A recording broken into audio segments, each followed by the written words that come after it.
Any new board members that are here, please come and sit at the table.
All right, everyone. We're going to get started. So if I could have everyone's attention, please. Thank you. Also, just please keep in mind, as we're running the board meeting, if you want to have any conversations, good, how are you? Good to see you. Any conversations, please just take them outside the room so we can conduct our meeting in an orderly manner. Good evening. My name is Evie Hanzopoulos. I'm the chair of Community Board 1. I'd like to welcome everyone here to our April 15th meeting. Happy Tax Day. Hope everyone got their taxes done. I just kind of want to quickly review the agenda so that everyone knows what's going to happen today. And I want to have the new council, board members introduce themselves as well. So first up, we have a public hearing item, and that is item number 1. It's a BSA item for the Forney Center for some supportive housing. They're seeking an extension of a permit, a variance. That's the first item. Anyone who wants to speak for or against that can do so after the presentation. Item number 2, we're going to have a presentation from DEP, Alfonso Lopez, who's going to talk about flooding and mitigating storm impacts. After that, we have public session. This is where anyone, a member of the public can come and speak for up to 2 minutes. I know we got a lot of people here tonight, and I think I know why most of you are here. So I'm just going to mention to you now that if you're here for the 31st Street redesign proposal, there's not going to be a presentation tonight about that, okay?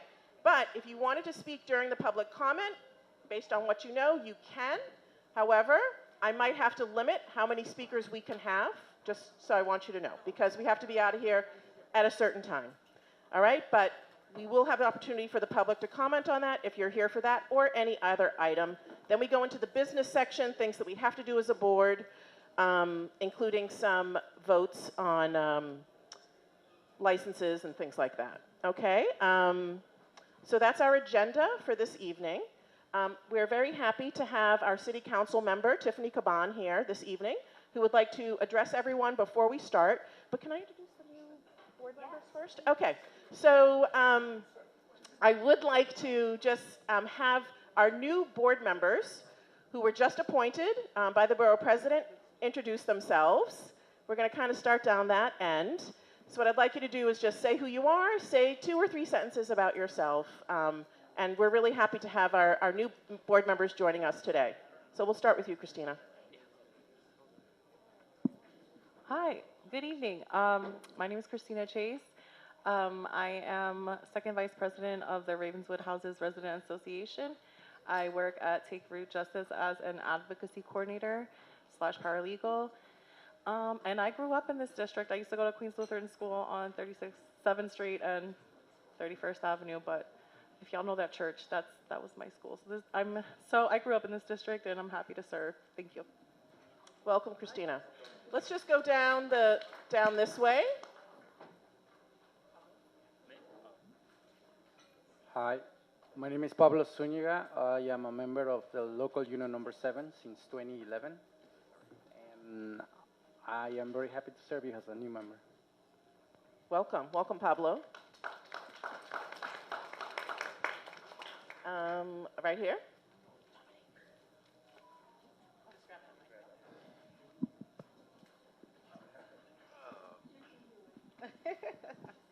Hi everyone, my name is Dominique Robinson.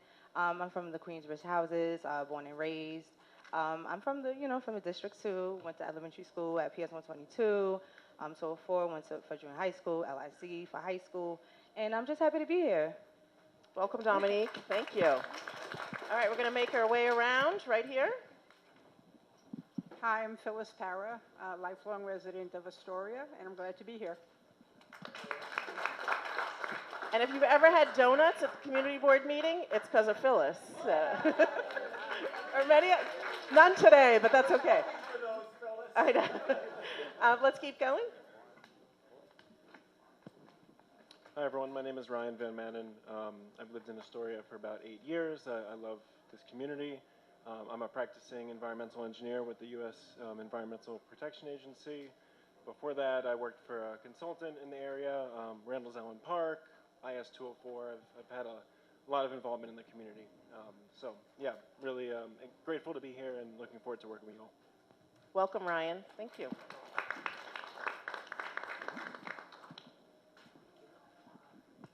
Hi everyone, good evening. My name is Stacy Eliuk. This is not my first time at Community Board 1. I had worked in New York City government for about 10 years before becoming a software engineer about 5 years ago, so it's nice to be back here in this space. Recently, over the last couple of years, I got involved in local group bicycle rides, and I've been working to make cycling more accessible for people all over the city. And I'm happy to be here. It's good to also have the meeting across the street from where I live, so very convenient. Thank you. Welcome, Stacy.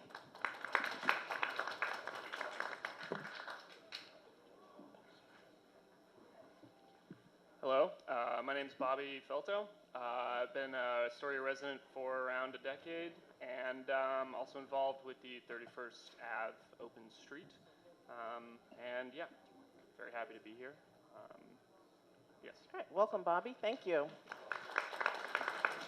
And is there anyone else? Any other new board members? I know one couldn't make it this evening, so we'll meet her next month. But let's give a big round of applause to our new board members. Thank you. We appreciate you willing to step up and serve the community. So without further ado, I'd like to hand it over to our council member, Tiffany Caban, who is going to say a few words. Awesome, thank you. Good evening, y'all, and also welcome particularly to Christina, Pablo, Dominique, Phyllis, Ryan, Stacy, and Bobby. Really excited to have you as part of the community board family. I'm just going to start with some announcements. So in terms of land use, really exciting that we're going to hear from, you all are going to hear from the Forney Center this evening. I'm really supportive of the work that they do for LGBTQIA+ youth and young adults across the city, and the services and the spaces that they provide are really, really critical, especially now. So ears up when they're presenting. It's really good stuff. Thank you for being here. Just a reminder to please share with folks several of the resources that exist in our council office. Don't forget that we have CUNY Citizenship Now. Reach out to us to schedule an appointment for our next appointment date, and it connects New Yorkers with immigration attorneys offering in-person services by appointment. So anything from green cards, DACA, TPS, general consults, external referrals as needed, just hit us up. The next clinic is coming up on Monday. Free legal housing consultation. This was, based on feedback from our constituents, from folks that were struggling. We used our discretionary funds to make sure that we had a tenant protection attorney in our office on a regular basis to be available to you all. So if you're having issues with your landlord, you had outstanding repairs, questions about any housing related matters, reach out to our office again and schedule an appointment. We have appointments available every other Wednesday from 11 a.m. to 4 p.m. Definitely make those early. They fill up pretty quickly. Something else coming up soon on May 5th is the tax lien in-person services with the Department of Finance. So we're partnering with them because we want to help folks protect their properties. We want you to learn how to avoid lien sale, so you can join the Department of Finance at our district office for any lien sale related questions and for help with enrolling in a payment plan, applying for tax exemptions and stuff like that. Like I said, that's Monday, May 5th. It's going to be from 10 a.m. to 1 p.m. in my office. 5/7 NHS of Queens Tax Lien webinar. So for folks who can't do in person for any reason, there will be a virtual office. We are going to do that seminar on May 7th from 5:30 to 7:30. Call our office, we'll get you registered. And then the last event that I'm going to mention is that we are partnering with Assemblymember Jessica Gonzalez Rojas on another paper shredding event. That will be on Saturday, May 10th from 10 to 1:45 at the Astoria Park parking lot, 19th Street and Hoyt Avenue North. Legislative updates. There you go, a lot of updates. Okay, we are doing a lot on the legislative front, and to be really honest, a lot of what we're doing in this moment is really safeguarding against what we're seeing from the federal government to protect our neighbors as best as we can. So next week, we're going to be, I also co-chair the caucus, the queer caucus, the LGBTQIA+ caucus. So next week, we're passing a package of bills to take care of, to protect, to provide resources to our trans, gender nonconforming, and non-binary and intersex neighbors. My bill, one of my bills is part of that package, and that's a bill that would require the city to conduct a Know Your Rights campaign and create a resource hub for transgender and gender nonconforming New Yorkers. We are also, I'm really excited about this, and shout out, Melissa's here, right? Melissa, which you all know her as our Director of Constituent Services, was the brainchild behind a piece of legislation that will be passing soon. It would basically make DSS, Department of Social Services, give receipts when we are going through the process of getting different benefits, because I cannot tell you how many times we will help constituents fill out forms for benefits, and then DSS will say they don't have the documents, it's the wrong documents, and we have no way of rectifying that, and it slows down the whole process. And you can imagine if you're sitting with a housing voucher and DSS tells you got to start over because they can't keep their shit together, it's, this is going to fix that problem. And I just want to say that we are always appreciative of the work that our city workers are doing. We just understand that unfortunately they are operating on a shoestring budget with not enough staff, and that is part of the problem. And so having this receipt bill pass is actually going to ensure that applications get processed more quickly and more smoothly, and that's really, really important. We are also moving forward with legislation, should be passing in about a month or so, to strengthen our city's pay equity and transparency laws. Basically, at this point, just the EU does it. We want to make sure that companies are being held accountable and that women are getting paid just as much as men are. So that's going to be passing soon. And we are working on the Progressive Caucus, with the Progressive Caucus, on a budget campaign this year calling for $61 million in investments to tackle the dual mental and public health crises in New York City.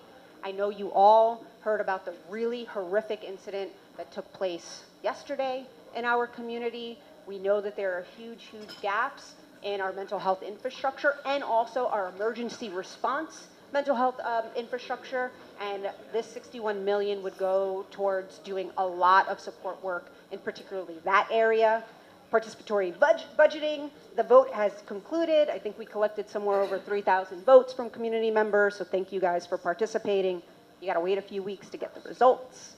And I think that might be, yeah, I think that's it for me. I can take a couple questions. Board members, if you will take a couple questions. Frank. Hey, Frank, how are you? Good, how you doing? Good.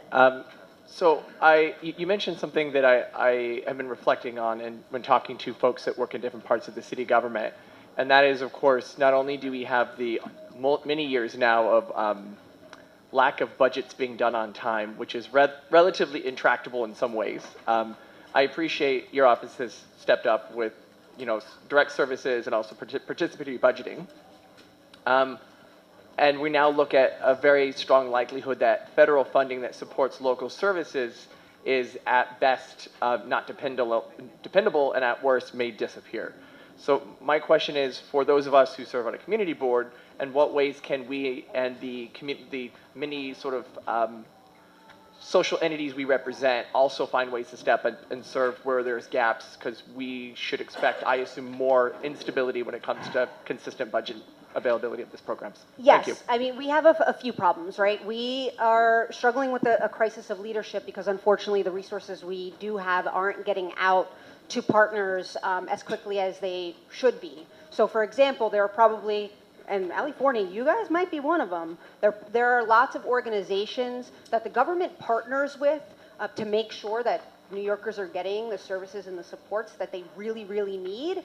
And our Department of Contracts, the Mayor's Office of Contracts, are so behind in paying organizations for services that were rendered a year ago, 2 years ago. So then you're asking these NGOs to continue to provide services and take out these bridge loans with high interest rates to stay afloat and not disrupt those services that New Yorkers rely on. And so, a big piece is really holding the mayor to task on saying, you got to get this stuff processed sooner. You have to get checks out the door. And by the way, you can do it because during the pandemic, you got, I don't know how many million out the door to .go with no oversight, but we owe organizations doing life-saving work millions and millions of dollars. And that's the pressure that we are continue to put on the council. We recently had an oversight hearing on that. The other thing is really the federal reps, putting the pressure on not just Schumer, but Kristen Gillibrand as well, to make sure that our reps are holding the line on specific things and banding together and holding strong on those. We are going to have to weather some storms, so we need to figure out sort of efficiency. We know that some of the economic outlooks that we've gotten are better than even projected. And so there are resources to work with. The other unknown that will be a struggle on the city level and particularly on the district level is that the state budget still has not been resolved. And while the governor seems to think that New Yorkers do not care that the budget is late, one of the problems that happens is that we are supposed to be negotiating the city budget right now, but it's really hard to do that when we don't know how much money the state is kicking in. And so we will be left with less time to do that negotiation with less information. And that's really, really not ideal, obviously, because we have to pass a budget by July 1st. And the charter, our city charter mandates that we pass a balanced budget by that date. In the meantime, the things that this community is really, really good at doing already, and I want to say this is the job of government. You shouldn't have to do it, but the mutual aid efforts, the continued conversations with each other to see how organizations can support one another and resources can overlap. And then, of course, just continue to come to our office. Like, come in and bitch to me, right? Come in and talk to my staff and say, hey, here are the pain points, because when I go in and fight for y'all in City Hall, the more particular I can be with details and stories and real life effects, the better chances we have at moving some of the stuff. So I hope that answers your question some. Great. We'll take one more question. Kathleen?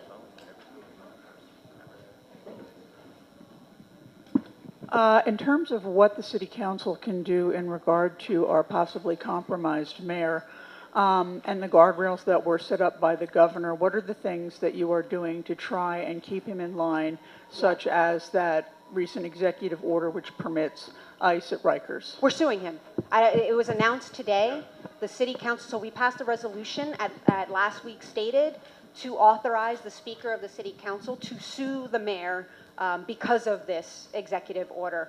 I am also exploring legislation that would strip his power to have an ICE office on Rikers Island, but we are suing and we are asking for an injunction to stop the opening of an office there. And you know, the issue becomes too is that we've seen, certainly, I mean, it was said in court documents and even by the judge when the case had to be dismissed, that this was a clear quid pro quo. And so the judgment obviously is not there, and we're going to continue to try to hold his feet to the fire with the powers we have available to us in terms of like being able to check that power. I'd like to thank our council member for coming tonight and speaking to us all. So please, let's give her a round of applause. Thank you. Come back anytime. As you can see, we have a packed house tonight, and I know a lot of people want to speak. So, but thank you for fighting for us, and good luck with the budget and all that stuff. But we appreciate all that you're doing. Thank you. Thank you again, council member. All right. We are going to head on and do our first item, which is a public hearing item. It's item number 1. It's BSA, Cal number 2018-172BZ, Alley Forney Center at 4609/19 31st Avenue, Astoria. This is an application seeking to extend the time to complete a construction pursuant to a BSA variance that expired on February 26th, 2025. I'm going to let the applicants give their presentation. Just for those of you who have been on the board, you may remember we did hear this several years ago, pre-COVID, and we did approve the application unanimously. However, the variance expired, so they're back here before the board as required to seek our support again. So I'm going to hand it over to Alley Forney Center. Thank you. Great, thank you so much. We really appreciate your time. We'll keep it very brief, and I'll hand over to the technical presentation in just 1 second. But before I do that, I just want to give some context to this project and why it was delayed. My name is Alex Roque, and I'm the president and executive director of the Alley Forney Center. The Alley Forney Center exists to build support services for unhoused young people. These are lesbian, gay, bisexual, transgender, queer people who have been largely rejected by their families and denied housing, shelter, support, and love. And our work is designed to build that. And we have found a beautiful home and neighborhood with our partnership with St. Andrew's Church. We have Father Durbridge joining us here today as well, supporting this project. And fundamentally, our work is to build community, and it's a beautiful community that Queens has offered us since 2009. As was shared, this project was delayed. It was started in 2017 and was delayed due to the pandemic, and we are back on track, and we would love your consideration as we move this project forward to house the most vulnerable young people in our community. Thank you. And I'll hand it over to Ashley now for the technical pieces of the proposal. Thank you. Good evening. Thank you for having us and hearing our presentation. As your chair said, this is just an extension of time to complete construction from the BSA. This is not a new variance.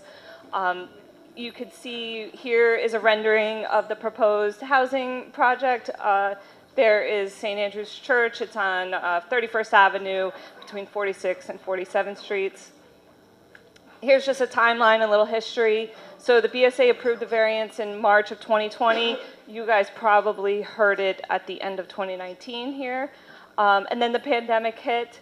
There was delays due to that, but we have been working very closely with the trustees of the state belonging to the Diocese of Long Island, and we have signed a joint venture development agreement this past October.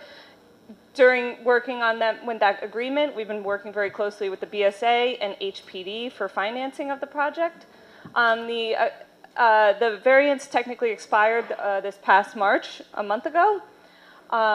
And so we have to seek the extension of time to complete construction. We've already submitted the new building application, so it's filed. It has been reviewed by HPD Builds Group, and we anticipate closing on the HPD supportive housing loan in October of this year. Upon closing of the loan and transferring of the site, construction should start right away, and we anticipate it to be completed by the summer of 2027. I'm sure you all know because you opined on it, but this past December, the City of Yes Housing Opportunity Zoning text changed some of the waivers. So we used to have about more waivers that needed to be requested from the BSA, but due to the City of Yes changes, now we need a side yard waiver, a side yard and rear yard and height setback waiver, and the distance between windows on the side lot line. So we're not changing the variance, it's just some of the waivers are no longer applicable to the building. A little bit about the building and the program. It'll be 20 studio apartments. There will be 24/7 staff housed by LA Forney Center. HPD will provide a rent subsidy for the tenants. There'll be a lobby, a community room, lounges, supportive offices, and as Alec just explained, AFC does more than just provide the housing. They do educational services and job readiness programs to really support the tenants. We recently just got renderings of the interior of the building, so we're all really excited to see it. Here's the lobby. Here's what the community room will look like. And here's one of the apartments. Each has a kitchenette, again, studio. And I will show you,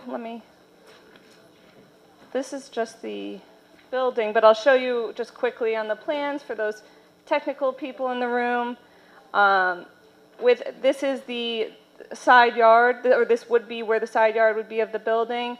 If we had to comply with the side yard requirements, this entire part of the building would be chopped off, essentially eliminating a majority of the unit space and building nowhere near at capacity to make a plausible construction of this project.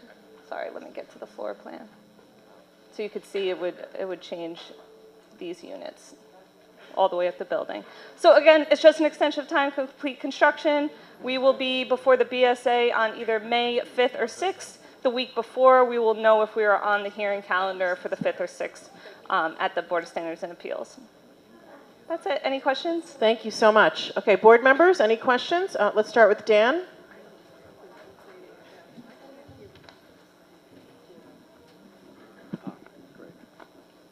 Hello? Yeah. So you have a supportive housing. Is there any plan to offer supported housing as a transition after a certain period of time? Have you partnered with any other organization that may be offering supported housing, or are you going to be offering supported housing for these people transitioning into regular apartments? Yes, indeed. We have been working over the past several years on the arc and the journey of our clients as they graduate from our programs, and this is the first step in extending the care of our programs, and indeed we are looking at other permanent and more supportive housing programs after the completion of this program. Now, it's important to note that this program has more time for them to be in the program, so it's not as time restricted as other supportive housing programs. How much time are you allowing them to be in? 36 months on the initial, but we actually are required to help them transition into permanent housing versus evicting them if they don't make that timeline within the 3 years. And the more difficult clients to place? Are they more difficult clients to place? The ones who are more difficult, will you allow them to remain? Yes, until we are able to find them suitable housing. Okay. Thank you. Any other board members have questions? Christian? Good evening. Quick question for you. Do you have any plans to use any union laborers in your project? Yes, I believe that is a requirement through HPD, and it is a commitment of the organization that we use union labor. So it's going to be 100% union. You're telling us that right now. Can you confirm that? I'm looking at our attorneys. I will get back to you to confirm it, but the HPD programs typically require union labor. Thank you very much. Quinella? Hi, thank you for the presentation. On the agenda, it says 21 units, but you mentioned 20 studios. Is that a Yes, error? that's a change. Just due to the architect going deeper into the plans and design, it ended up being 20 units. Any other board members? Jacqueline and then Kathleen. What is the total height of the building and how many floors? It's 45 feet and 4 stories. Kathleen?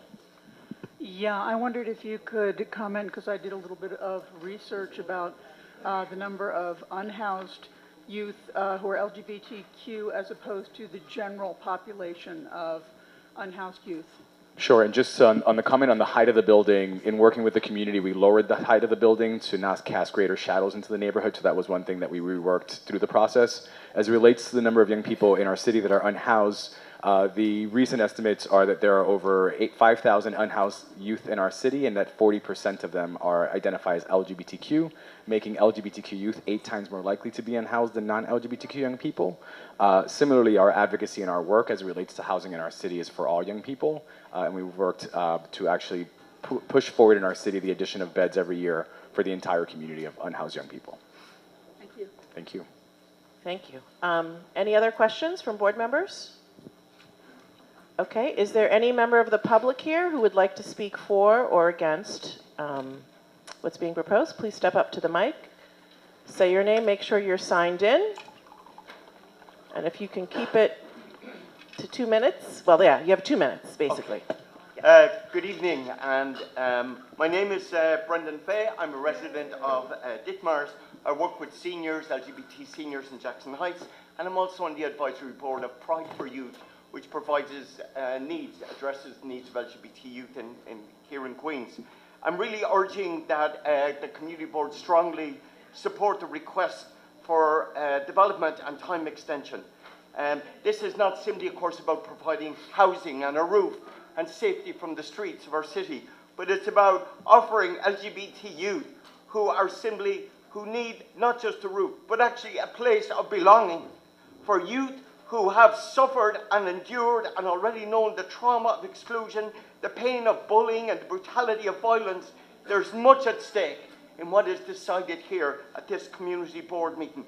During this Holy Week Passover, let us offer a strong and clear message that we care, that we will support the process of development and completion.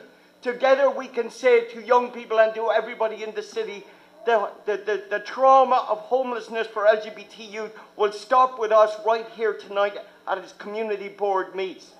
Let us say to LGBT youth, there is a place of belonging for you with us here in Astoria.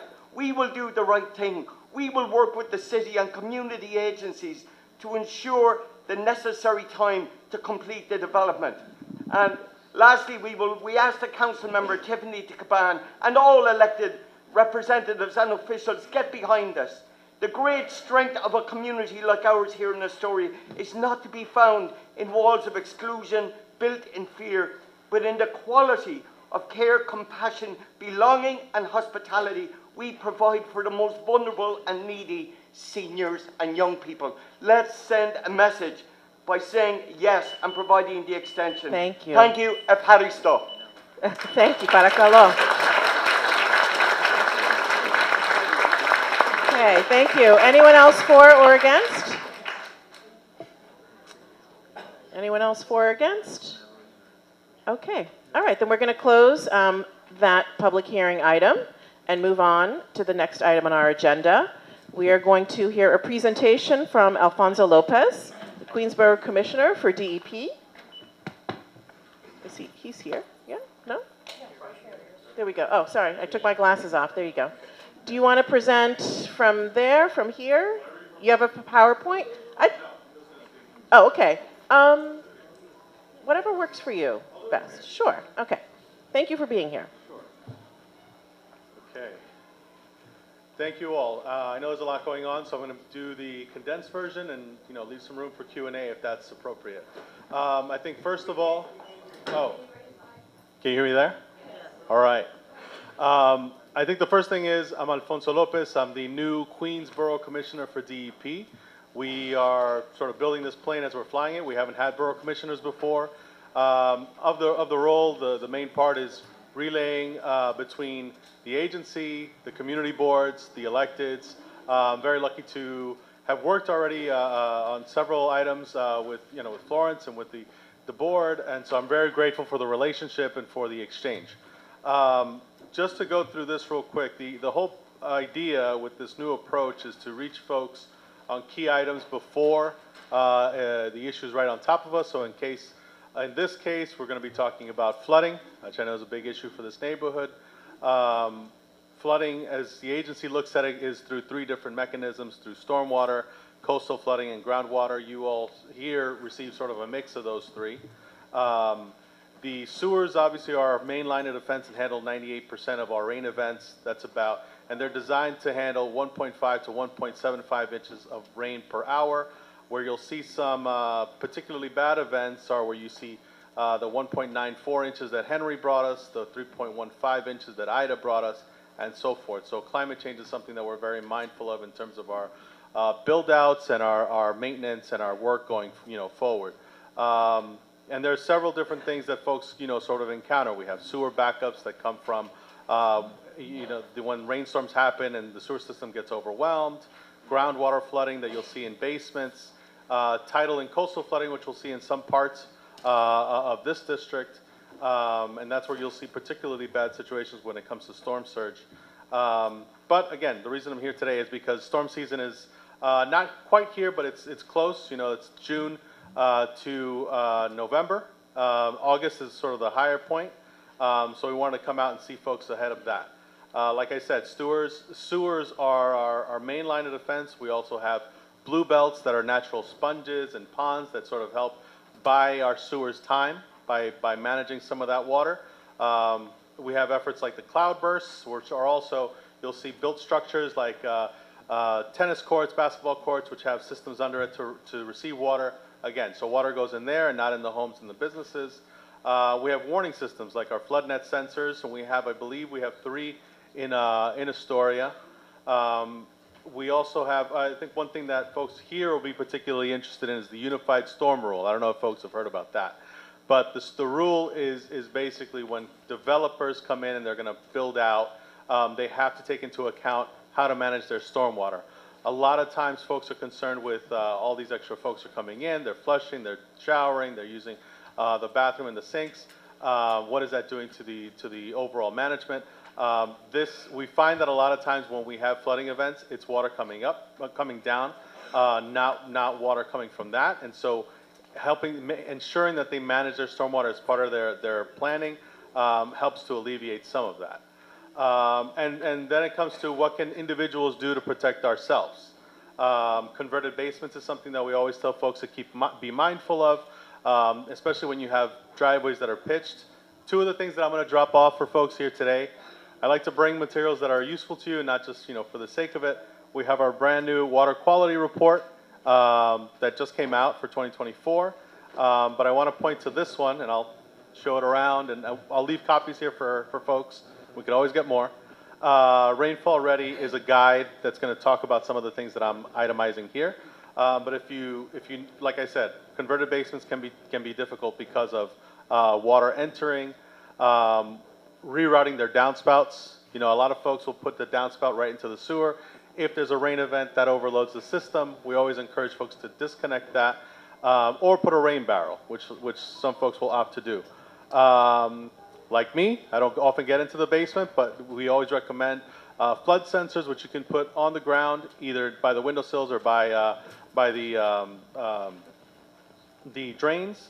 If water comes in contact with that, it'll make an auditory sound, gives you an early warning. Some pumps can be useful, although we always encourage folks to take preventative steps, because when a storm hits, and we get this call too, my house is flooding, DEP, come and pump the water out, but we're going to be pumping water out right where the water is, and it comes right back in. So some pumps can be useful, but we always encourage to take preventative steps. And it's little things, when there's a storm, when there's a particularly bad storm, waiting to flush or shower or use the water, again, to buy our system time to manage the system, the water in the system. And we have things for businesses. I know we've done corridor walks in different parts of the borough. Happy to do one here with the board. And we have materials like encouraging businesses and individuals what materials they shouldn't flush, and not putting in grease into the catch basins or into the drains. All of that can create blockages that'll impact the folks right there and the folks in the area. Everything down to encouraging folks to look at homeowners insurance specifically for their water systems, for everything from the main to the home. So that would be from the service line to the home is the homeowner's responsibility. AWR is an insurance that we have that you'll see right on your DEP bill. That can be very helpful in a situation where there's a break. And you can also look at your own homeowner's insurance. But it's really just encouraging folks to look and see what coverage you have and make sure it's adequate for your needs. I'm going to skip the rest so we can just kind of get to questions. But again, I'm very encouraged by the relationship that we've already had in this neighborhood with residents, with the board. I always encourage any issues. The district manager, district chair have my information. They can reach out to us, and we're happy to. If you're seeing issues that are not being taken care of, always do 311. That's my broken record. Always do 311. That's your receipt. Get it to your community board leadership. They'll get it to us if you can send a description and a photo. If there's issues that you're seeing that are not getting traction, that's what we're here for. We can put some fire behind it and address it. I'm always happy to come out here in person to see things. I personally like to be on the ground. And it's not a bad thing to come to this district in particular because, between everything to see, the folks that are here and the food in this neighborhood, there's always a good reason to come to Astoria. But I don't want to, digress. I'm going to leave these materials here, but if it's appropriate, I'm happy to take questions. Yes, thank you so much, Alfonso. Okay, let's start with people we haven't heard from yet. So let's start with Dom. Hey, thanks for the presentation. You mentioned water quality. Can you speak a little bit about New York City's current water quality? Is it drinkable? PFAS? Any other concerns? Can you dig into that? So I think it's a point of pride that New York City's water is world class. It's our main, what people recognize us for is getting water from our, 1 billion gallons of water from our aquifers all the way down to every part of the city, 125 miles down here. It's tested multiple times a day to ensure quality. I would actually encourage folks to read through this if they have time. It's also online, so you can also access it there if that's more comfortable. But we take rigorous steps to make sure that it's not just safe, but also that it's good tasting and it's high quality. Thank you. Richard? Yes, thanks for the presentation. I got a couple questions. First, how about just one for the sake of time, please? Well, it'll be very okay. Are there any thoughts towards incentives to developers to install black and gray water systems to take some of the pressure off the public infrastructure, to do it internally as much as possible? And that's my first question. The second one will wait. Sure. I know that we work very closely and we offer, different education and different options that we see. I know that there's a lot of different engagements that we do through our different agencies with developers. I can go back to our folks and see if there's anything specific, and I can get that to you if you want to give me your contact. But yeah, we can find out if there's anything specific, and that may be something useful to share with the leadership and then disseminate to folks. Okay, thank you. Amin? Good evening, everyone. Thank you for your presentation. I'm so lucky to have you here to ask the questions. In Astoria, we are having so many development and we are raising our building. I mean, can you speak up because there's a party going on next door? I'm sorry.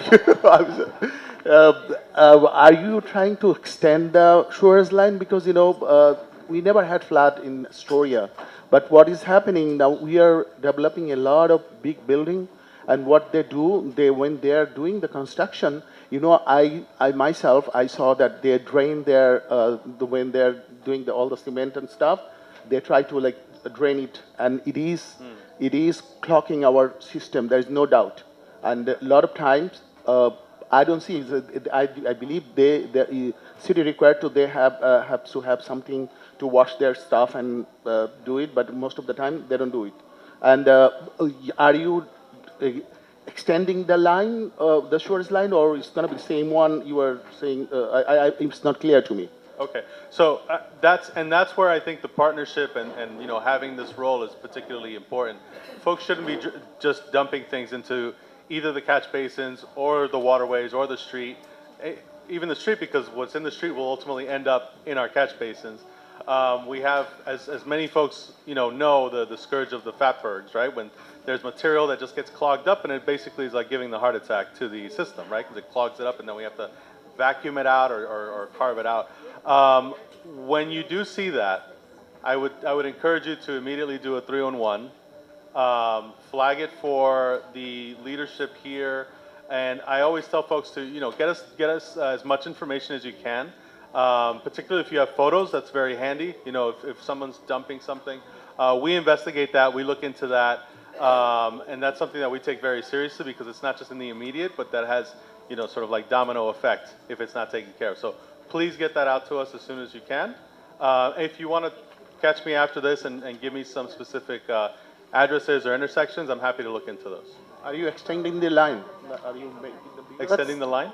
No, the existing shores line is going to be the same, or you are like we have a lot of development. Are we extending the line, like making the bigger line or something? Yeah, that was the question with all the development. So are the lines going to be expanded or extended? Because buildings might be managing their own water, but it kind of feeds into a larger system. So so what I was talking about was the immediate management around the building, which includes gray infrastructure, green infrastructure, blue infrastructure. So that there's mixes per development. In terms of the line, I can look at specific areas of the neighborhood and get that information to the leadership, but I have to go back and look and see specifically where. Okay, thank you. One more question. Is that Thomas? Go ahead. Yes, thank you. Hi. Thank you for taking my question, and thank you for your presentation.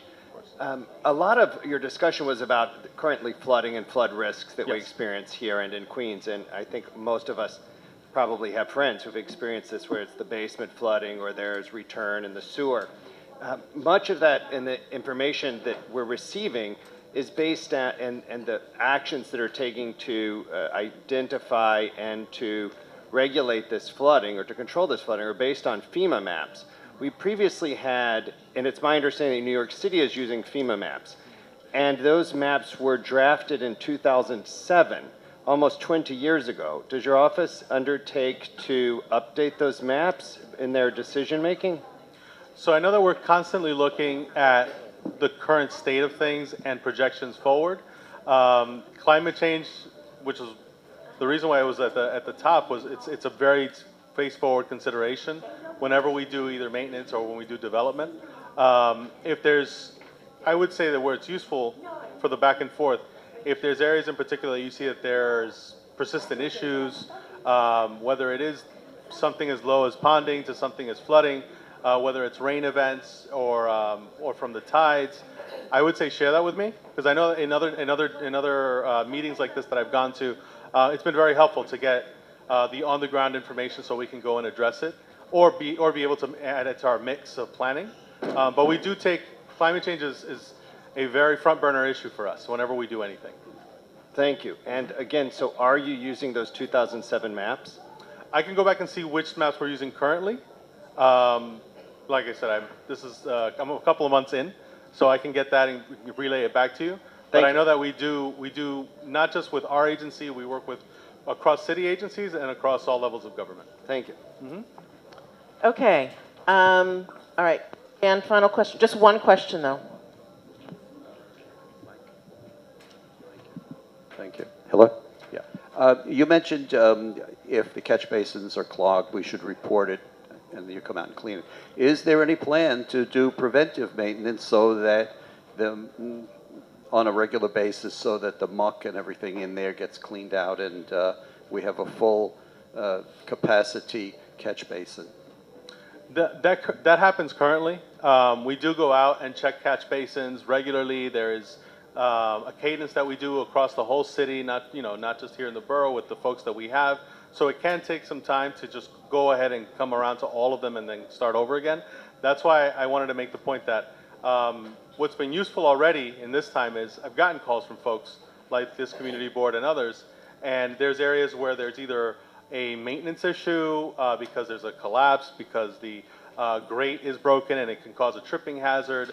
And sometimes it crosses agencies. It can be an issue that's us and DOT or us and DSNY. So by reporting it, it sort of helps get to these things faster. So you don't have to wait till it comes all the way around. Report it to me. We can either work with our sister agencies to fix it, or what's preferred is that if it's an issue that lies solely with DEP, we can get to it faster. So you do have a preventive maintenance program. It's just time-consuming and yes, emergencies. Thank you. Okay, thank you again for coming out and speaking to us about the important work that's going on from DEP. We appreciate it. And so, yes, thank you.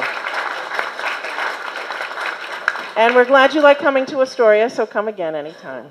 All right, we are going to move on now with the public comment session. So again, those of you, hold on. Because I know we have a lot of people here for possibly different reasons, but I know a lot of people here about the 31st Street proposed plan to redesign. So before we get into it, I just kind of want to say board members also may be wondering about this. I'll explain it in a second. But first, I want to get a sense for who's here who wants to speak, who is not going to speak about the 31st Street redesign. Is there anyone here who wanted to speak? Could you just kind of stand up so I can see? Okay.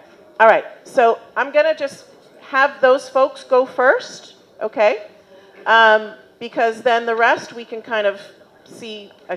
Raise your hand if you're here to speak about 31st Street. Yeah, that's what I thought. See, I can read the room. Okay. So we're going to start with just folks who are here about other matters. I am going to ask people, normally we give people 2 minutes. I'm going to ask you to please keep it to 90 seconds, okay? Because believe me, those 30 seconds are going to add up, right? So anyone who is here to not speak about 31st Street, I'd like you to come up first, say your name, make sure you sign in, and then Tyrone is going to give you 90 seconds, okay? Thank you. Thank you for the opportunity to speak and introduce myself. My name is Ted Saus, and I'm the Executive Director of Project NYC, an Astoria-based nonprofit organization that works with middle and high school students, and I wish to share with you an inspiring story of community-driven impact. We're thrilled to announce that Alice, one of our 6th grade volunteers, was awarded the 2025 Hershey Heartwarming Young Heroes Grant for her service project, Read and Rise. Alice's love for reading has fueled her mission to bring books into the homes of children who need them most. Because having access to books isn't just about entertainment, it's about education, empowerment, and opportunity. Her grant has helped her collect donated children's books across Astoria schools and her CIO League in Astoria as well, ensuring that young readers have the tools to explore, learn, and dream. But this effort needs all of us, and that's where Project NYC comes in. We are actively seeking teen and middle school volunteers to help sort, transport, and distribute these books to children in need on April 26th here in Astoria. As an added benefit, volunteers will receive community service hour credits from Project NYC, and they can apply towards their school's community service requirements. If you'd like to volunteer, please reach out to us at projectnyc@gmail.com. Your support can make a real impact and help ensure that every child has access to books that inspire learning and growth. Alice's work is proof that one idea, one volunteer, one act of kindness can spark real change. Let's come together and support her vision, lift up our youth, and continue making Project NYC a driving force for good. Thank you very much. Thank you. Okay, if you could also just email that information to the board office, that would be great. So we have that. Okay, thank you. Next up, someone who was not going to speak about 31st Street. Okay. All right. Hi, everyone. My name is Shanna Crawford. I'm from the Chocolate Factory Theater down on 24th Street. I just wanted to invite you all to our block party on May 11th. It's Mother's Day, so celebrating mothers, grandmothers, aunties, but also just a chance to get together in neighborhood, art, dancing, live music, games, street games, food, free hot dogs. So you can look it up, chocolatefactorytheater.org. I'll put some flyers on the table, English and Spanish. If anyone wants to translate it to Greek, go for it. Thank you very much. Thank you. All right. Anyone else? Okay. Yes? I timed it 3 times today to 2 minutes. All right. Deanne Gorman, an Astoria resident of 25 years, public member of this board's Environmental Sanitation Committee since last September, and volunteer with national nonprofit Beyond Plastics Queens chapter. I regularly pick up trash in the neighborhood, and as many of you know and have talked about, garbage is seemingly everywhere. A lot of this is plastic, and a lot of this is single-use plastic. It can seem hopeless, but there are actions to take. New York State is currently poised to pass the most comprehensive packaging reduction legislation in the country, the Packaging Reduction and Recycling Infrastructure Act. The bill will transform the way goods are packaged, dramatically reduce waste, and ease the burden on taxpayers by making companies, not consumers, cover the cost of managing packaging, and not just plastic. The bill details are too much for these 2 minutes, but I've put flyers on the table and can also be found online. The last New York legislative session ended before it passed in both houses. It did pass the Senate at that time. Support needs to continue to bring it to a vote and get it enacted. To the board, please consider a resolution in support of this act. By backing this bill, you encourage the above benefits be realized and create a cleaner, more just, and sustainable future for constituents. To the public here and out in Zoom land, please take actions listed on beyondplastics.org, also on the table. Thank you all for your consideration and hopefully action. Okay, thank you. So, board members, you did get a copy of the resolution and a fact sheet via email. It's also in your packet. We will be voting on whether to pass the resolution or not later during the board business section. Thank you. 1 minute, 30 seconds, okay. All right, good evening, everyone. My name is Manuel Pena. I'm a community engagement specialist with public. Can you hear me now? Perfect. Good evening, everyone. My name is Manuel Pena, and I'm a community engagement specialist with Public Health Solutions. Thank you for allowing me to speak briefly. I'm here to share about how our organization is helping Medicaid members in Queens access critical social needs services through a new statewide initiative. So Public Health Solutions is the largest nonprofit organization in New York City, and we lead a social care initiative funded through the New York State's Medicaid 1115 waiver.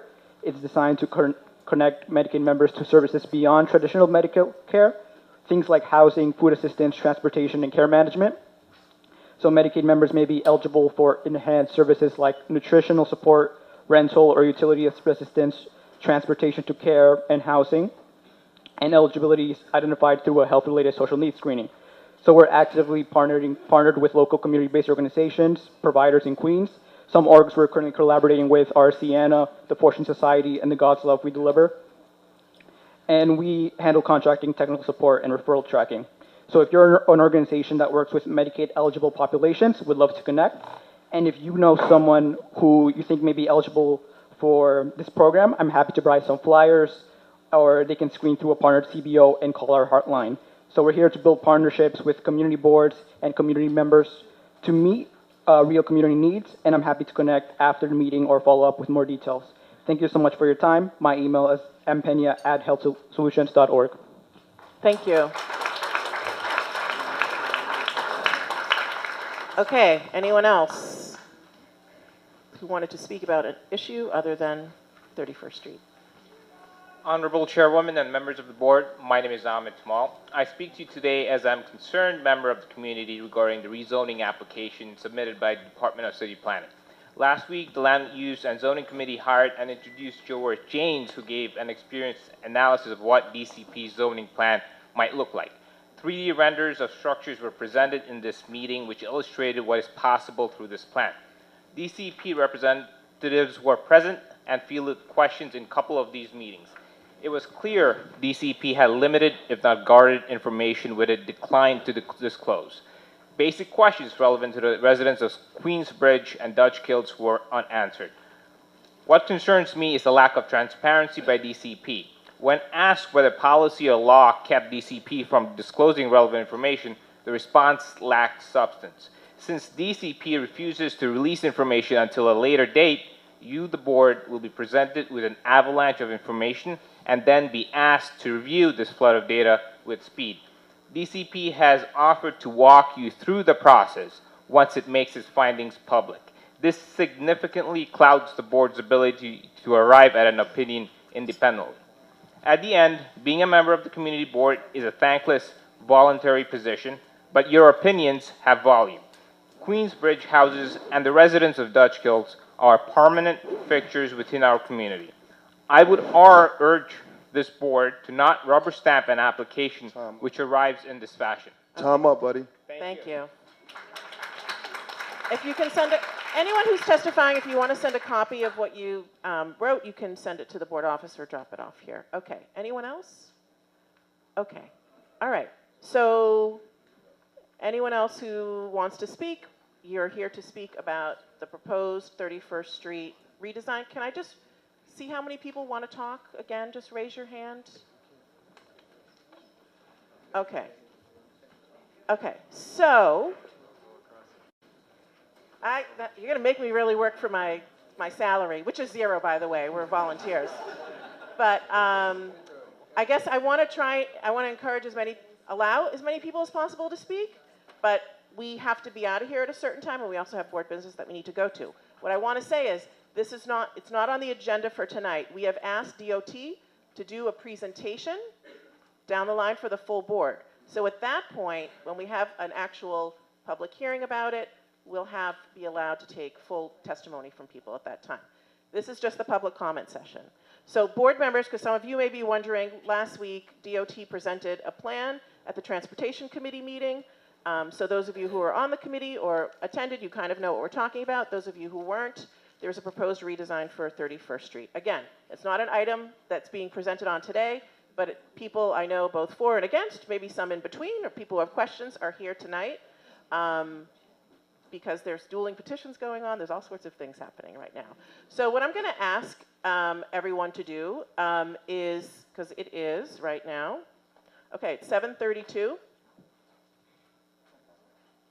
Okay, because I appreciate people showing up, right? Like, whatever your stance may be, I appreciate people showing up. So I'm going to ask you to please be short when you speak. Normally people get 2 minutes. I just gave 90 seconds. If you can keep it to a minute, that would be amazing, or less, right? Like if you hear someone say something, you just say, I echo that, okay? So I'm just going to ask you to please, again, there'll be more opportunities for engagement. DOT is reaching out to folks as well. They'll continue to do that. So I'm just going to ask you to please be as brief as possible. Say what you have to say, and then move on. And let's just hold the applause, okay? Because that does take up time, all right? You like what someone says? Go like this or something, okay? All right, so are we good? Okay, all right, so go ahead. Good evening. My name is Joseph. I represent the 31st Street Business Association, which comprises more than 50 small businesses along the 31st Street corridor. Story has lost already over 50 small businesses in just the last 2 years. If this plan moves forward this summer, it will deal a devastating blow to our local economy, particularly the businesses still struggling to recover from the long-lasting impacts of the pandemic. Take Hinksovlaki, for example, a beloved Astoria institution that served our neighborhood for nearly 50 years and consistently gives back to our community. They've made it clear, if this plan is implemented in July, they may be forced to leave 31st Street. That's more than just a single business. That's a neighborhood institution. Our petition signatures aren't just names on a page. They represent real people, the hundreds of families our businesses support and the communities they help sustain. Many of our businesses are owned by immigrants, people of color, and first-generation Americans who call 31st Street the birthplace of their American dream. This proposal threatens not only their livelihoods, but also the legacy and the diversity that define our community. Beyond the economic impact, this plan raises serious safety concerns. By disrupting essential loading zones and limiting access for deliveries and service vehicles, the redesign creates chaotic and dangerous traffic conditions, triple parking, increased congestion, sudden stops, and unpredictable traffic patterns. Add in the hazards already posed by the elevated N&W train line, blind spots, falling debris, constant construction and limited visibility, and the result is a street that's less safe for everybody. Time up. Okay, thank you.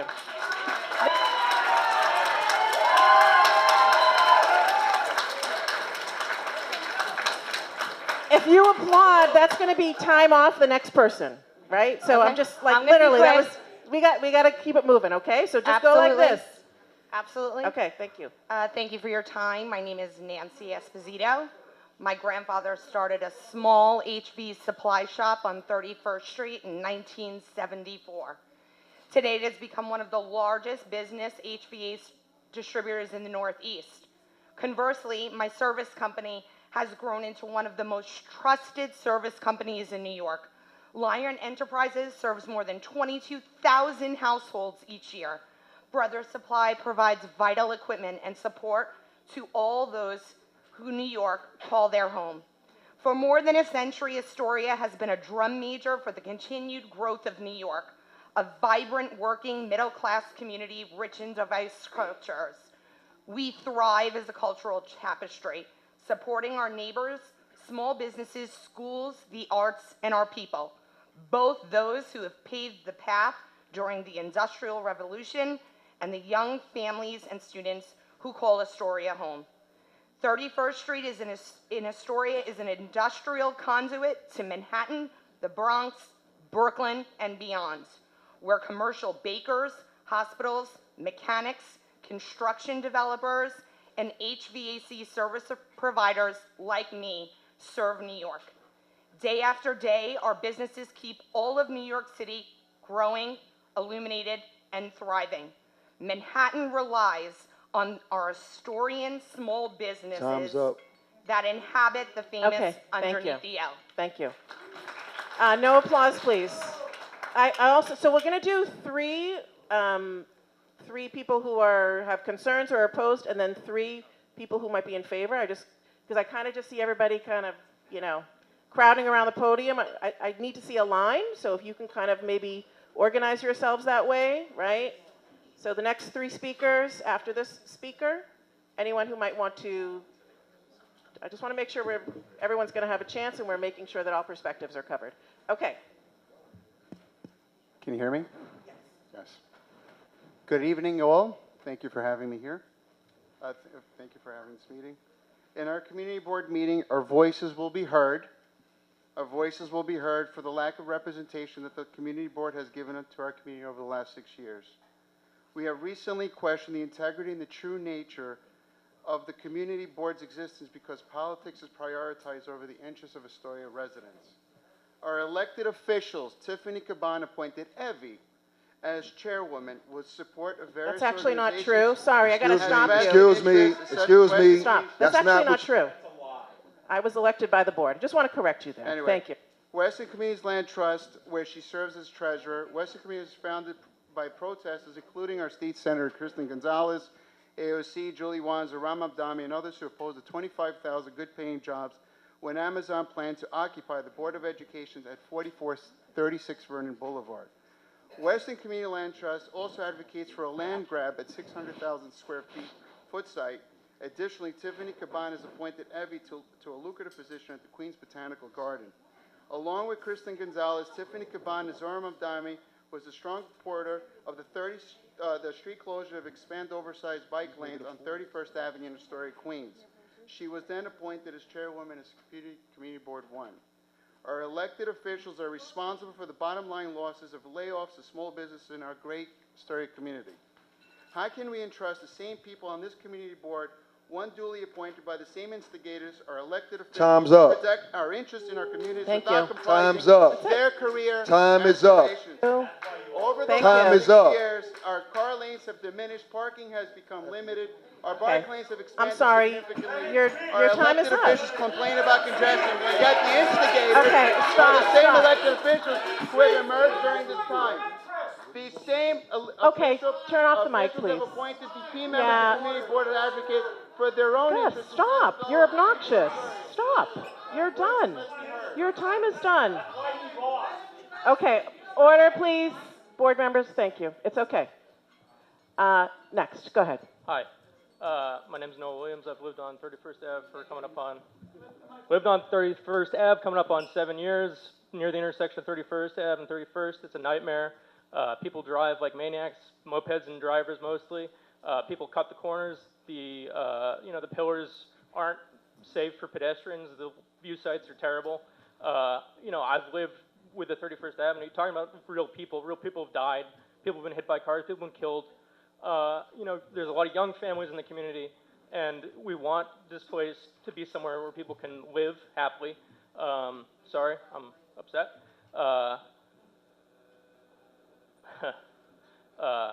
It doesn't just have to be, you know, a cut through between two highways. There's going to be loading zones when they come with a full plan. We're moving from one travel lane down to one travel lane, and we're just moving the parking over so people can be safer. There's going to be space for pedestrians crossing because it's a nightmare under the elevated. There's going to be a place for bikes so they're not buzzing in and out of traffic, and there's going to be space for cars, which should be driving slower in a community. It's not a truck route. Steinway's a truck route. Broadway's a truck route. 31st Avenue and 31st Street aren't truck routes. So, you know, what are we talking about? Okay, thank you. Excuse me. Sorry. Excuse me. Stop. Excuse me. If you're in the audience, you're listening. You're not calling out. If you want to go up and speak, sign up to speak. Thank you. I'm sorry. Are you speaking in favor? Yes, I am. Okay, go ahead. Actually, I'm speaking against it. Go ahead, but Tony. I'm not here for politics. All that's going back and forth. Excuse me. Guys. Quiet. Madam Chair, Madam District Manager and Community Board members, and all my fellow historians. Look, everyone here is on the same page. We want safety. We want people to get home safe, and that's all good. But what we really disagree on is where we're placing this particular bike lane. And 31st Street is possibly, no, it is undoubtedly one of the worst places in the story to put that right now, because of the fact that when you talk about, it's used by everybody. The subway is there as a lifeline for a store. We all agree with that. And when people come to pick up their loved ones, their wives, pregnant or not, their kids, their seniors, they go under the L. And we put a mural up on Astoria on 31st Street. I was there 5 days from 8 till 8 at night. When we did that, I saw thousands of people that were using it in a safe, orderly manner. Now, putting in lanes and making it smaller is not going to make it safer. When people say slowing down, that's cool, but it doesn't, manufactured traffic is not going to help anybody. So in this case, what I see also, talking about where the Neptune Diner is, right now there's 12 lanes of traffic that are going across this. It's already hard enough. If you make it even shorter and you make it even harder to do that, all those 12 lanes are going to back up into Grand Central, and it's going to cause chaos more than it is already. So I am totally against it at this point. DOT should have done a better job with their engineering and come to us first. Thank you. Okay. Hold on. I want to make sure, Tony, I thought you were, when I asked you if you were for it, you said yes, so I'm a little confused. Okay. Okay, all right. So, okay. All right. I wanted to make sure we have two speakers who I'm are in favor. possibly supportive. Thank you. Go ahead. Okay, my name's Steve Perino. I'm one of the, I'm a daycare parent around that area. Right now you have that kind of a no man's land where you have the columns, and it's used, I think, in a dangerous way because it's not clear what you're supposed to do there. People do cut behind the columns to make the turn on 31st Ave and 30th Street. And it kind of feels like a real death trap there. I think that the redesign would cut down on that. If you had cars parked in between that area, people wouldn't be able to cut behind the column. So I think it would be safer, and I do think it's a way you can use the space, what they proposed, more intensively. You can get bikes and cars in there and do it safer too. So I think that an efficient design should come first, and then downstream of that, figure out where to locate food trucks and so forth. And that's basically my time. Thank you.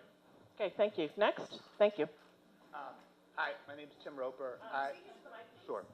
My name's Tim Roper. I'm a father of 3 children, ages 4, 3, and 1. Every morning, I walk all 3 of them across 31st Street to PS 17 to drop off my oldest. Then I take the younger 2. I walk across 31st Street again to drop the younger 2 at their daycare. At the end of the day, I pick up my oldest again. We cross 31st Street again. My experience has been that it's a very dangerous intersection when you're crossing with little kids. I am speaking for a lot of parents who are not able to come tonight because they're putting their kids to bed right now. I know some parents who have had to go up the stairs go to the 30th Avenue station, go down the stairs on the other side to get to PS 17 safely. So I will say the other street I cross frequently now is 31st Avenue, and my experience of that redesign is that it has made it a lot more safe for my family. So I will say thank you for considering me and for hearing me. Order, please. Seriously, just listen. That's all you got to do. Just listen to people. Can everybody hear me? That's it.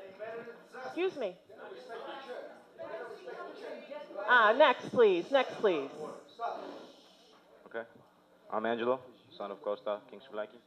I'm sorry. Can everybody hear me? All right. We fully support bike lanes and the importance of cycle safety. My father, who runs a food truck on 31st Street and 31st Avenue, supports that mission too. Just in the right location. 31st Street is an industrial corridor under a train track where trucks are constantly unloading, double parking, and emergency vehicles already struggle to get through. The DOT proposal here would only make that worse. His truck would be forced out, not because of he opposed the proposal, but because there will be no legal way for his customers to safely line up.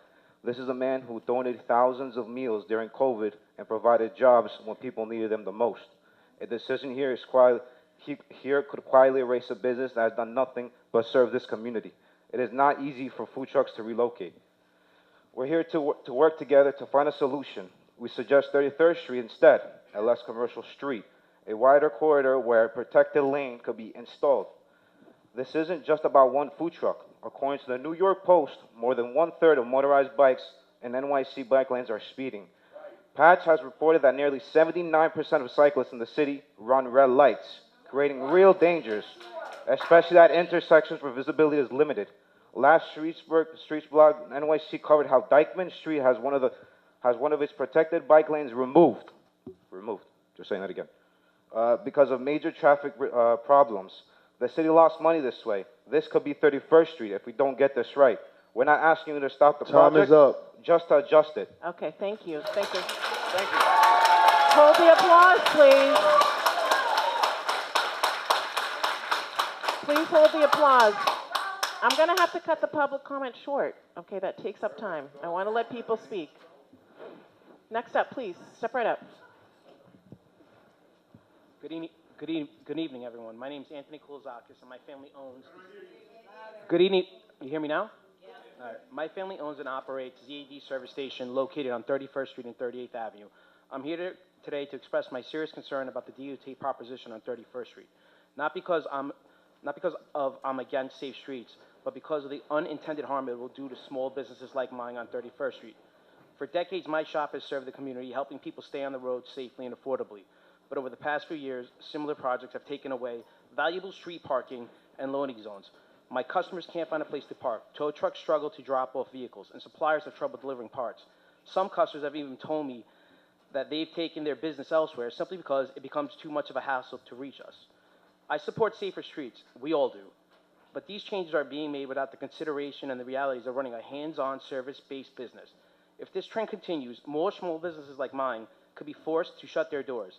I urge the city planners to work with us, not around us, to create a balanced plan that respects everyone and takes into consideration the needs and contributions of small businesses that are the backbone of this community. Thank you. Okay, thank you.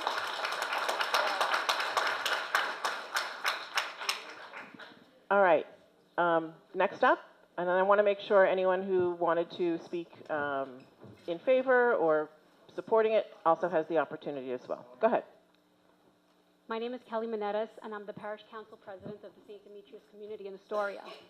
Good evening, and thank you for the opportunity to discuss an important issue that will negatively affect the St. Demetrius Cathedral and school community that it runs, a religious and educational institution that has been part of the Astoria community for 98 years.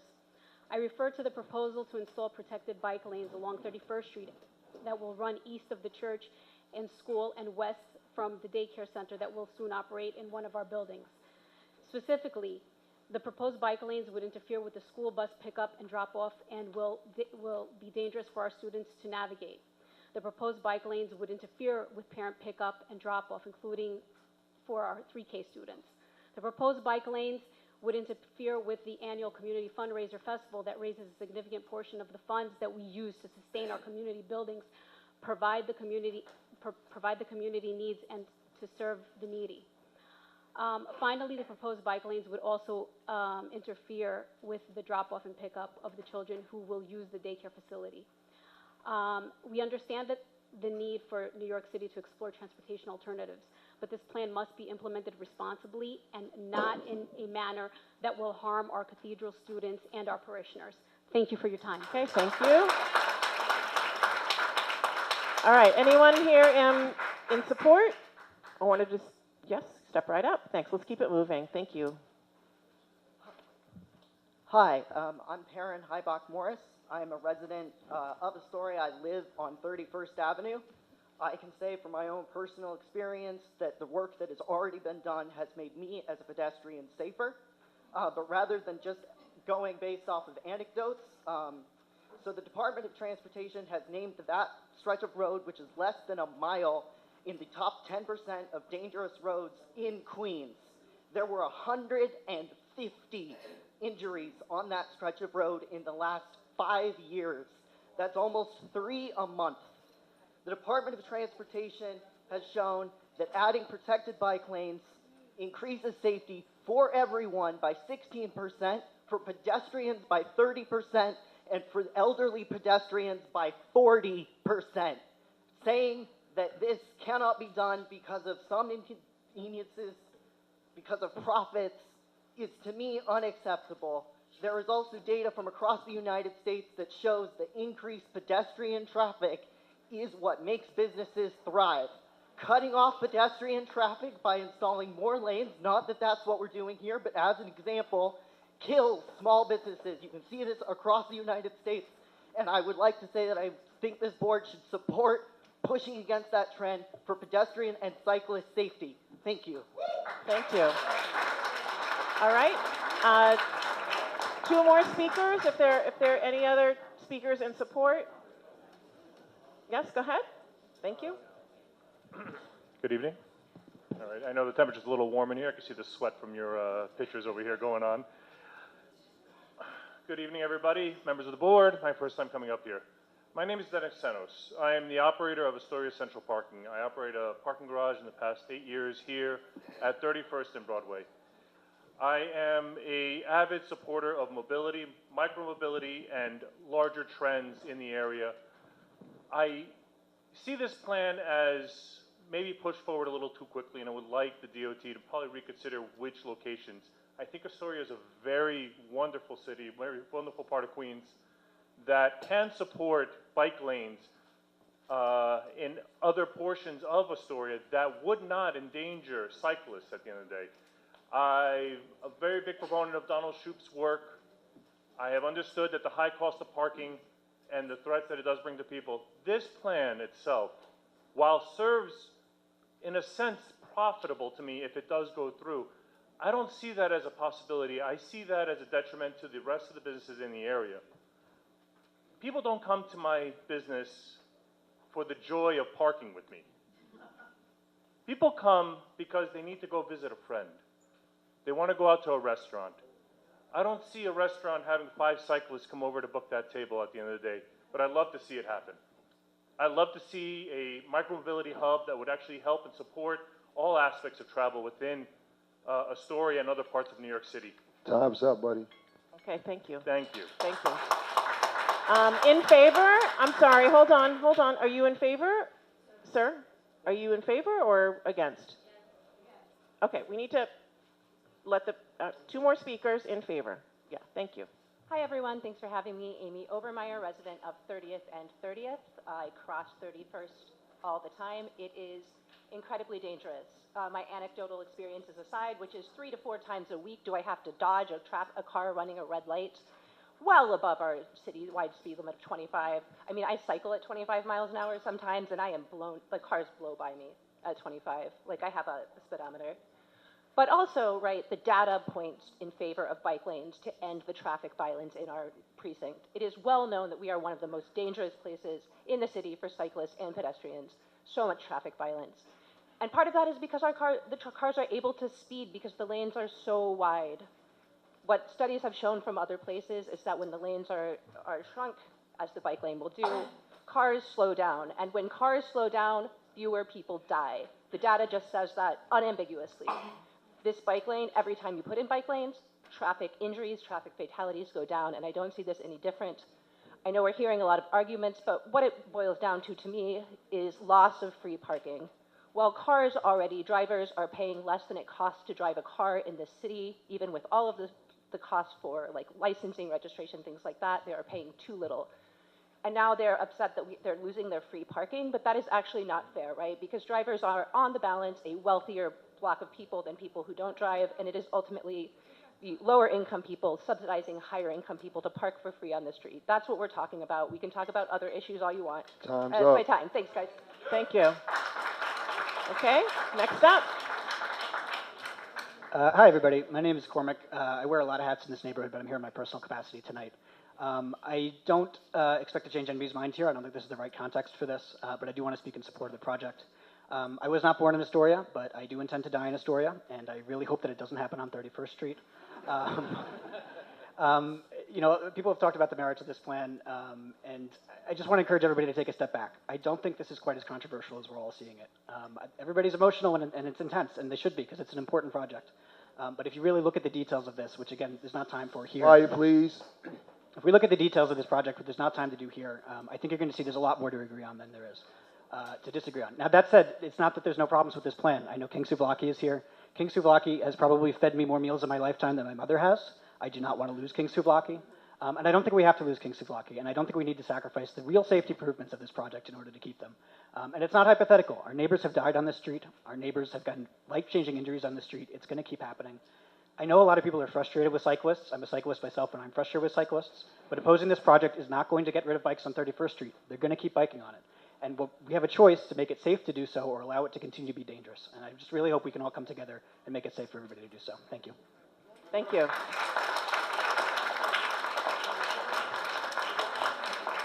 Okay, please hold the applause, folks. Hello, Go everyone. ahead. My name is Mike Voadopoulos. I'm the owner of Under Pressure Coffee. We're based in 31st Street. Just speak into the mic, 31st please. Street and 31st Avenue. We like the idea for the 31st Avenue, not the opposite sides, but again, you're missing a little bit the lights. You don't have lights for the bikes, so passing by very dangerous because they don't have also speed limits. The other thing for us, the safety for our clientele and our community is about our vendors, big trucks, every day, all day. Garbage is going to be everywhere. We're trying to keep up with all the streets, and you're going to make it a little bit more difficult about the blind spots of a lot of drivers that they turn on 31st Avenue. Thank you so much, all. Thank you. Next up, please. Let's take one more who maybe... Perfect. Thank you. My name is Aaron Reps. We live in Astoria. My question is, these bike lanes, are they for bicycles or for those mopeds, for the e-bikes? Because those e-bikes are so fast. We tried to cross the street, and they run, and they almost run us over every time. We step out. The cars come fast, yeah, but the bikes come at 40 miles an hour, and I think the speed limit's 25. So is this for bicycles or is it for e-bikes? That's my question. Can anybody answer that? Do you? Bikes. Bicycles? For bikes. Bicycles. But the e-bikes use it, right? Well, that's a whole other story. Okay, thank you. One more speaker who might be opposed, and then anyone else in support. Hi, my name is Panos Adamopoulos, Honorable Chairwoman, dear board members, thank you very much for having us. It is not, my wife and I own a business on 31st Street between 35th and 36th Avenues. It's Pilates Designs by Sylvia, the only woman in the world who owns a Pilates business, designs and manufactures. We export all over the world. We are a family business. We employ about 20 people. We are both bikers. Bike lanes are great, but the methodology is wrong, totally wrong. 3 people were in my office this afternoon from the Department of Transportation. They understood exactly what we were saying. They're going back to the drawing board, and they're going to bring us new drawings. If the methodology is wrong, the implementation of the program is wrong, and any engineer can tell you this, and the results will be disastrous. At this point, everything has to freeze. The pros and cons have to cool it down. Okay, please. We all working for a safe Astoria. We live here. What I propose for the time being is the following. Traffic lights in the middle of the avenues. Time is up. You could send your ideas. Just give me No, I'm sorry. I have to be 30 fair. seconds. I have to be fair to everybody, but you can The- send in your idea to the board office. And The we'll next pass it on. step is speeding truck I'm on sorry. the road. I have to be fair to everybody, so I'm sorry. Okay, thank you. All right. Step on up, and then we'll take 3 speakers who might be in support, and then we're going to have to wrap it up. Oh, I'm Go in ahead. support. Okay. One on one. Okay, go ahead. That fine? Yes. Okay. Good evening, everybody. I'm Mike Murtha. I'm here in support of the 31st Street redesign. I do want to bring attention to King Slovakia, who's been here for 50 years doing business, which is great, phenomenal. I went out on my own back in 2019, opening my own business, and I do hope to aspire to own a business as long as you do. But having said that, over the course of 50 years, there are major changes to businesses, there are major changes to communities, and that has happened here in Astoria. Everyone loves Astoria, and you can see that in the room here tonight. Everyone is here for, the great schools, the food establishments. That's what brings us all together, and that brings people here to stay, young and old. And that is why 31st Street does pose a danger to everyone.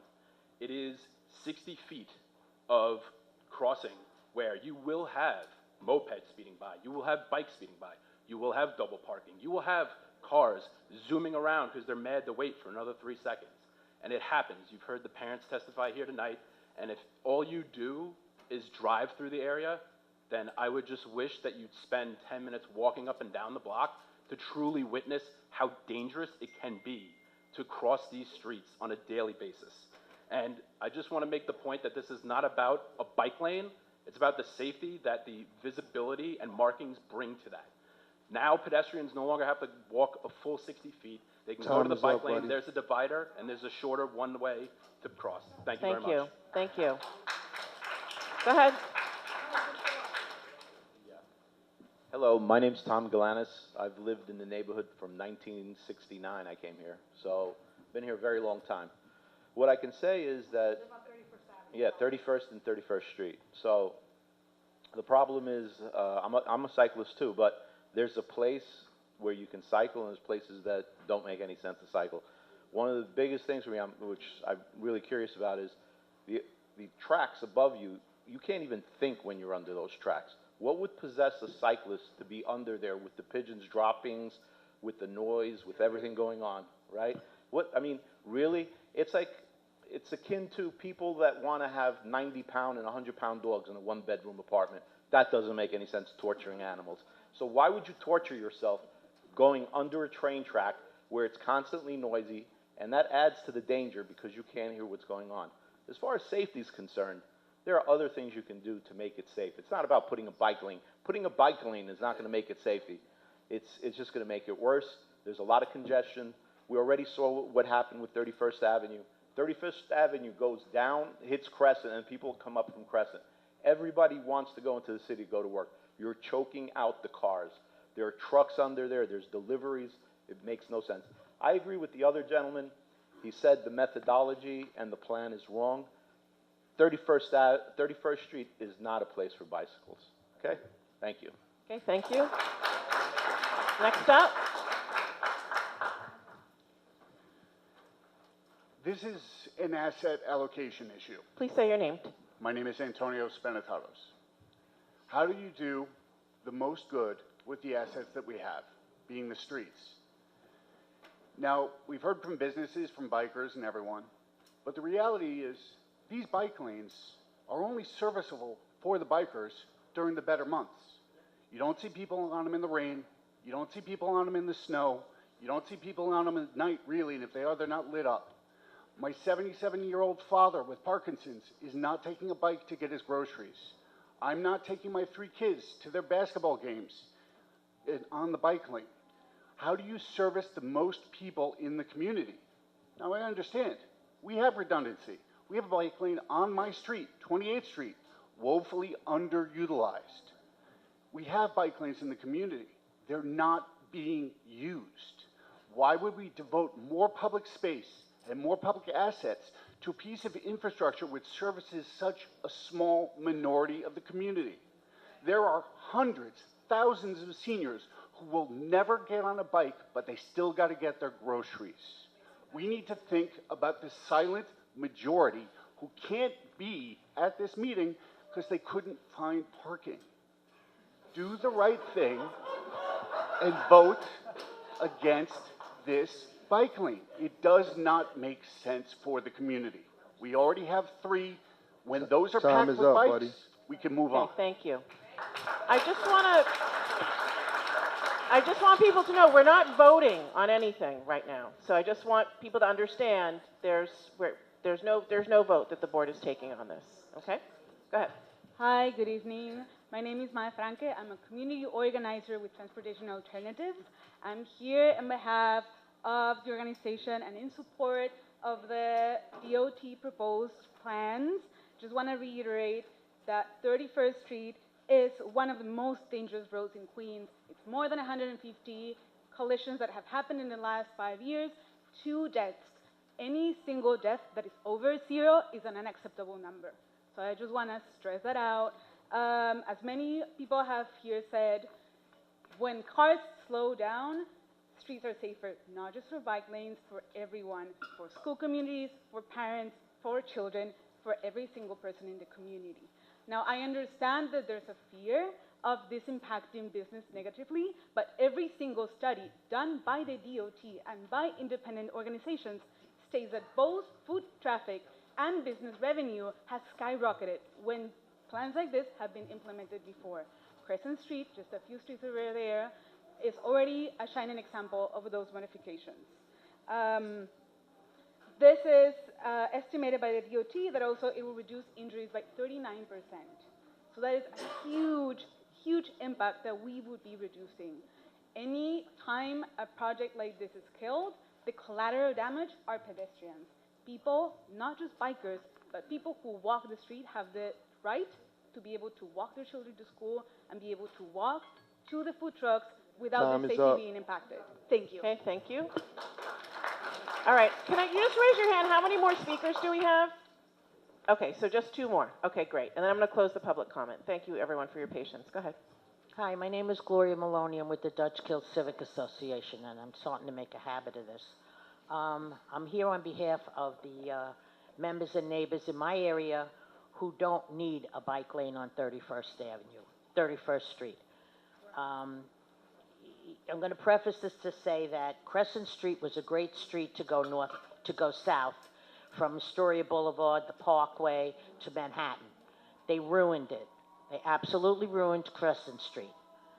Then they went to 21st Street, and they decided the buses had to move quicker, so they made a bus lane on 21st Street. And a lot of this ends when you get up near Upper Astoria, only down our area. So they ruined 21st Street. It's another street that's a horror to get through. So what does that leave? It leaves 31st Street, two-way street, north and south. The best way to get from the Parkway now, because Crescent used to be the best way.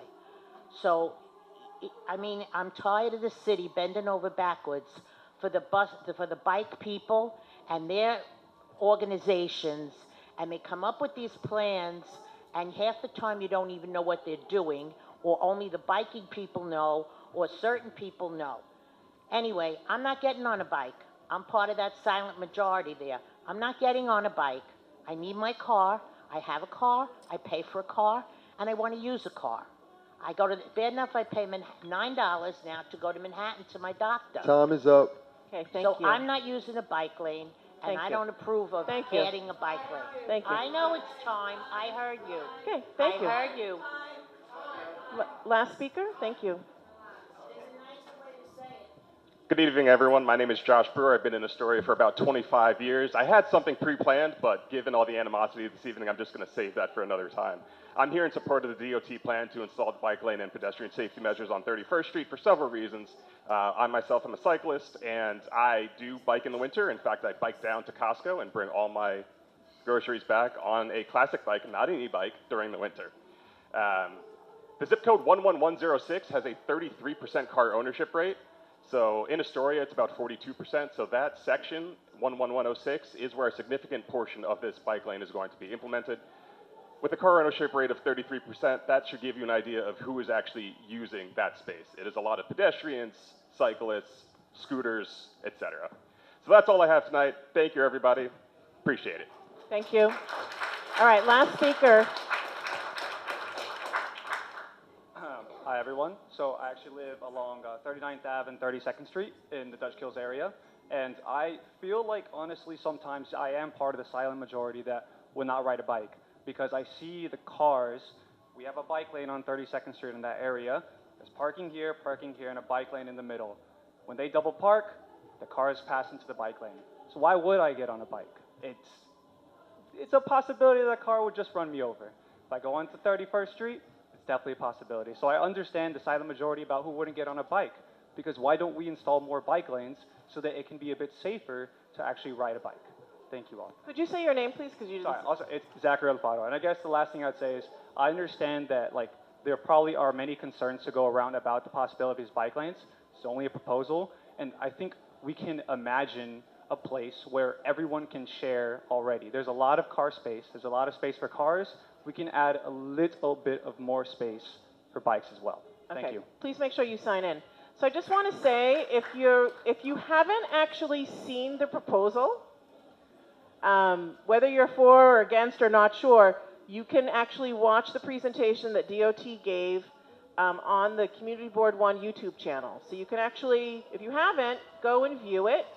Again, DOT is doing outreach. We're not voting on anything. Right now, they might come before the board, we're hoping, in a bit to present publicly. But I want to thank everyone for coming out tonight. I want to thank the folks who were listening, and even if you didn't agree, you were listening respectfully, and I'll leave it at that. So thank you. Appreciate you all coming out. We're going to continue with our board business now. And please, if you haven't, sign up for our newsletter so you can be informed about when meetings happen and what's on the agenda. Just go to our website and sign up for our email blasts. Thanks. And if you are leaving, just please be quiet on your way out. You can have your conversations out because we're going to continue on with our meeting. So thank you. Okay. Thanks, board members, for your patience with that. Obviously, a lot of people showed up tonight. We appreciate public engagement. We're going to go on with our business section. Okay, if you could please, on your way out, just keep conversations at a minimum. Thank you. All right, first thing we're going to do is adopt the minutes from March 2025. Motion. Hopefully everyone has a chance to review the minutes.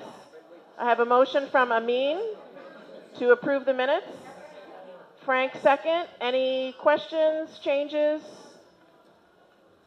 All in favor say aye. Aye. Anyone opposed? Okay, great. All right. My report, I want to thank all the board members who filled out the survey that I sent out. As you know, I did the survey last year just to help get a sense for what committees people were interested in being on. Also have an opportunity to give any feedback or ask any questions.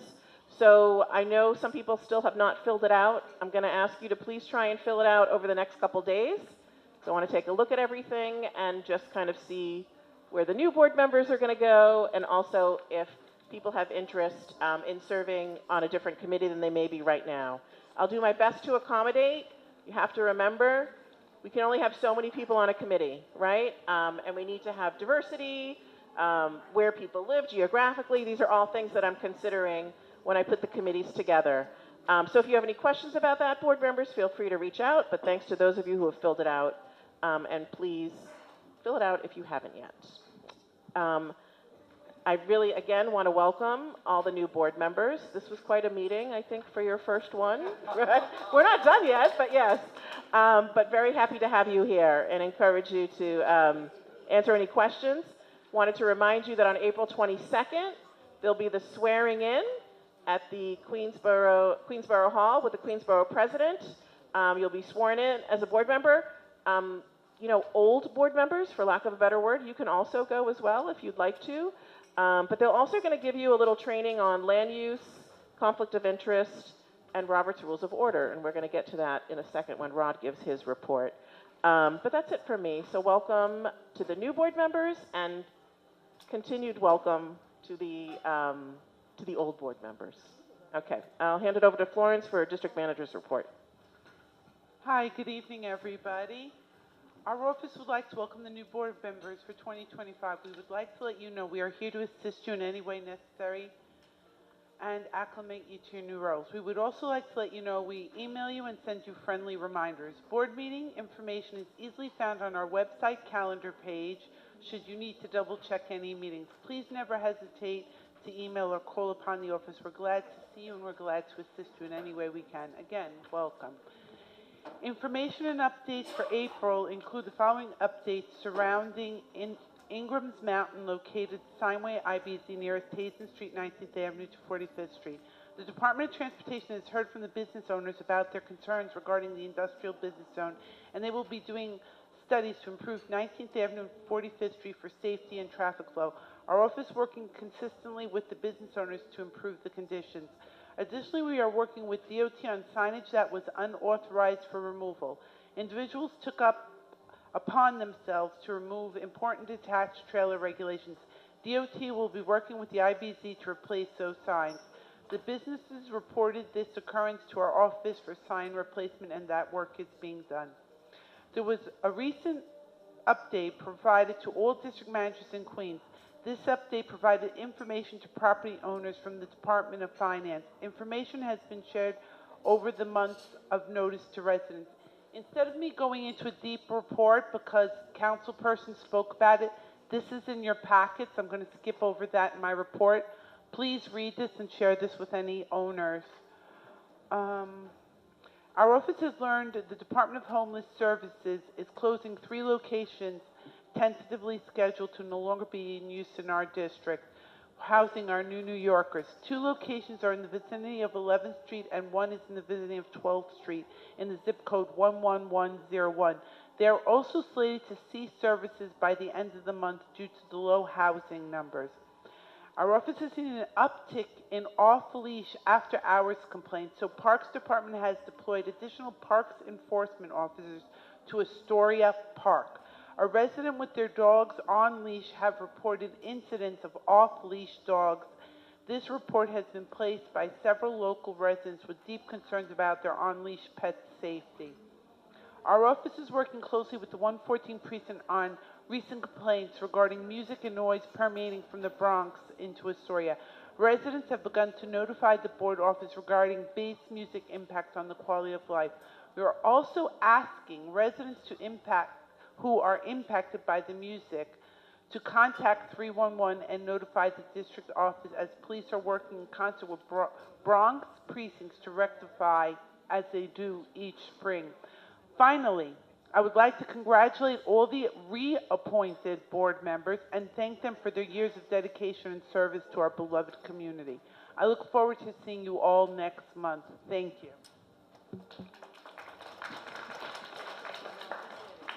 Sorry, I actually had to step away for a minute. I'm stepping in.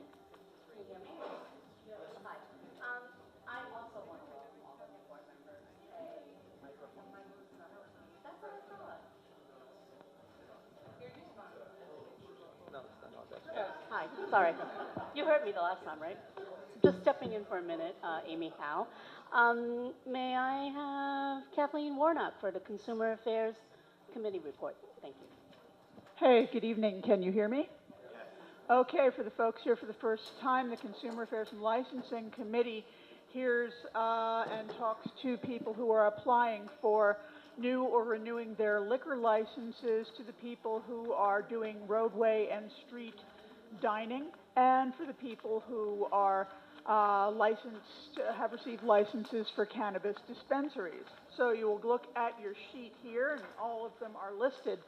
At our last meeting, which was last Tuesday, regarding the liquor licenses, you will note on your list there are 3 that are struck through, and I'm going to tell you a little bit about that. The Barrio Taqueria Astoria has changed its name, but some of you may remember that not too long ago we had a great deal, many complaints about their outdoor seating and noise and some stuff that was not okay. So we said that we would like to talk to the owner since they have the same ownership but have changed their name, and their representative withdrew the application for another month. So they were not available to talk to us about what we might expect of them. Secondly, El Mariachi, they're crossed off because the restaurant has closed. And a restaurant can still get a liquor license after it's closed, and but it doesn't matter, because if they have sold the place, if they've handed it over to new owners, they must start with the liquor license approval once again. So finally, you'll see La Macarena, which apparently is in operation now without a liquor license and without a hookah license. And we did have the ownership and their representative there. And when we questioned them about that, they seemed very confused as to what was going on, especially when we quoted from their Instagram site for an event that was happening that very evening where ladies drink free till 1, and it's the hardest party in Astoria with free hookah. So they also withdrew their application for a liquor license for this month, and I do believe that our district manager is working with the various agencies that are involved in trying to get to the bottom of this. So, and again, if you are in the area of La Macarena and you do hear the music and see people drinking and smoking, please do let the office know and let 311 know. Okay, so as for the rest of the people applying for new or renewed liquor licenses, based on our consultation with the 114th precinct and also based on the 311 and 911 calls, everybody else knows how to do what they're doing. And we do not have major problems with anybody else on this list, and as a committee, we would recommend that these people be granted their new or renewed licenses.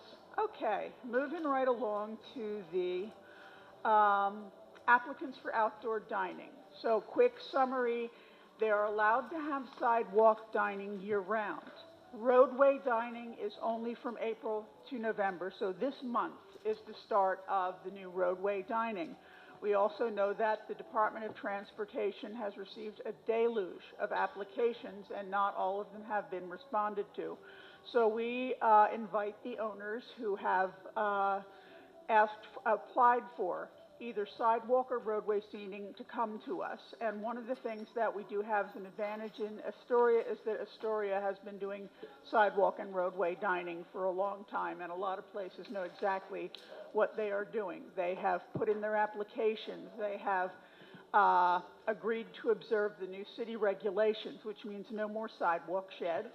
And we also ask them when we feel like they're putting maybe a few too many tables and chairs there. So as you can see, there are more than a dozen restaurants that have applied for DOT for both sidewalk and street dining. All of the owners came in and confirmed that they are following the city guidelines and regulations, and we have had no complaints about any of these businesses. So we would recommend that the DOT will grant them the outdoor dining permit, but we don't have a problem with anybody of these. Then finally, we have the cannabis locations. Now, with the cannabis locations, a couple of these are people who have already been approved but are now at a different location for one reason or another, based on the fact that they could not work out a lease, that the landlord did not do what they were supposed to do. So we did talk to the management and ownership of all three of these dispensaries, and they have in order to get a license, they had to fill out fairly complex forms, and they also have to agree to be a certain distance from schools. They have to guarantee that they have security and that they are only selling legal products and only to people who are of legal age.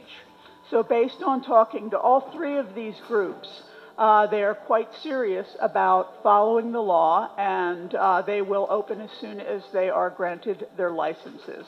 So that is the quick report on these, and to remind you once again, we recommend the approval of all of these places, and we will keep our eyes out for the ones who said we'll come back another month. Thank you. Well, we need a motion. Yes, we need a motion to call for a vote, right? I should know how to do this. Well, what motion would you like to make, Kathleen? I would like to make a motion for the board to approve the licensing for the 1, the liquor licenses, 2, the sidewalk and outdoor dining permits, and 3, the cannabis dispensary licenses. Okay. Okay, Frank, second.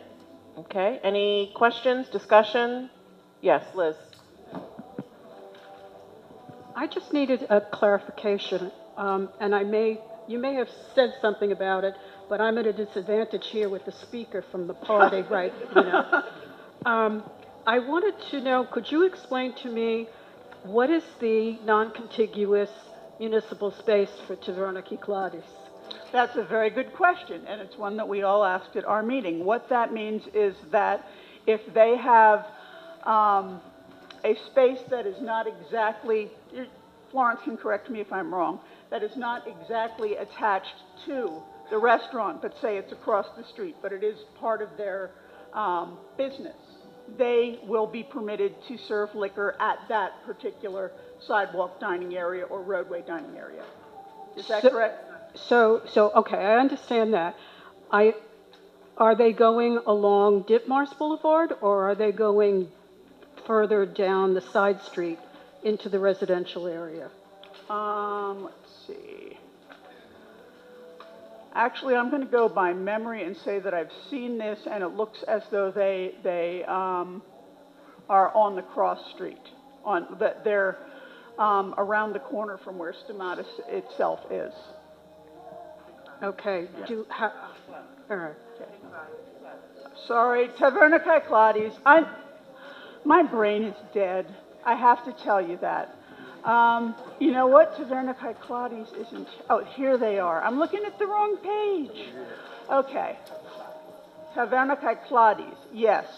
On Ditmars, and the non-contiguous space is, I believe, around the corner from them. Because I do remember, I work on Ditmars Boulevard now, so I see a lot more stuff Kathleen, on Ditmars. can I Yes? step in? I apologize. Please, the non-contiguous space is an application for the New York State Liquor Authority to serve outdoors in any New York City cafe. It doesn't matter the location of the cafe. The application was put out one time in this fashion for the committee to see the new form, which they received via email. That form is a form that every single restaurant in Astoria will now need to fill out when they're applying for a cafe on the sidewalk or in the street. It has absolutely nothing to do with a location. It's just the fact that it's not an internal liquor license, it's an external liquor license. Okay, thank you for the explanation, Florence, because I botched my explanation.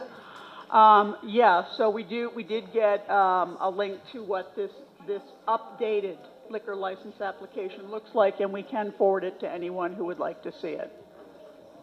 So basically going forward, if they're applying for a sidewalk or roadway, it's a non-contiguous, that's basically what it's called now.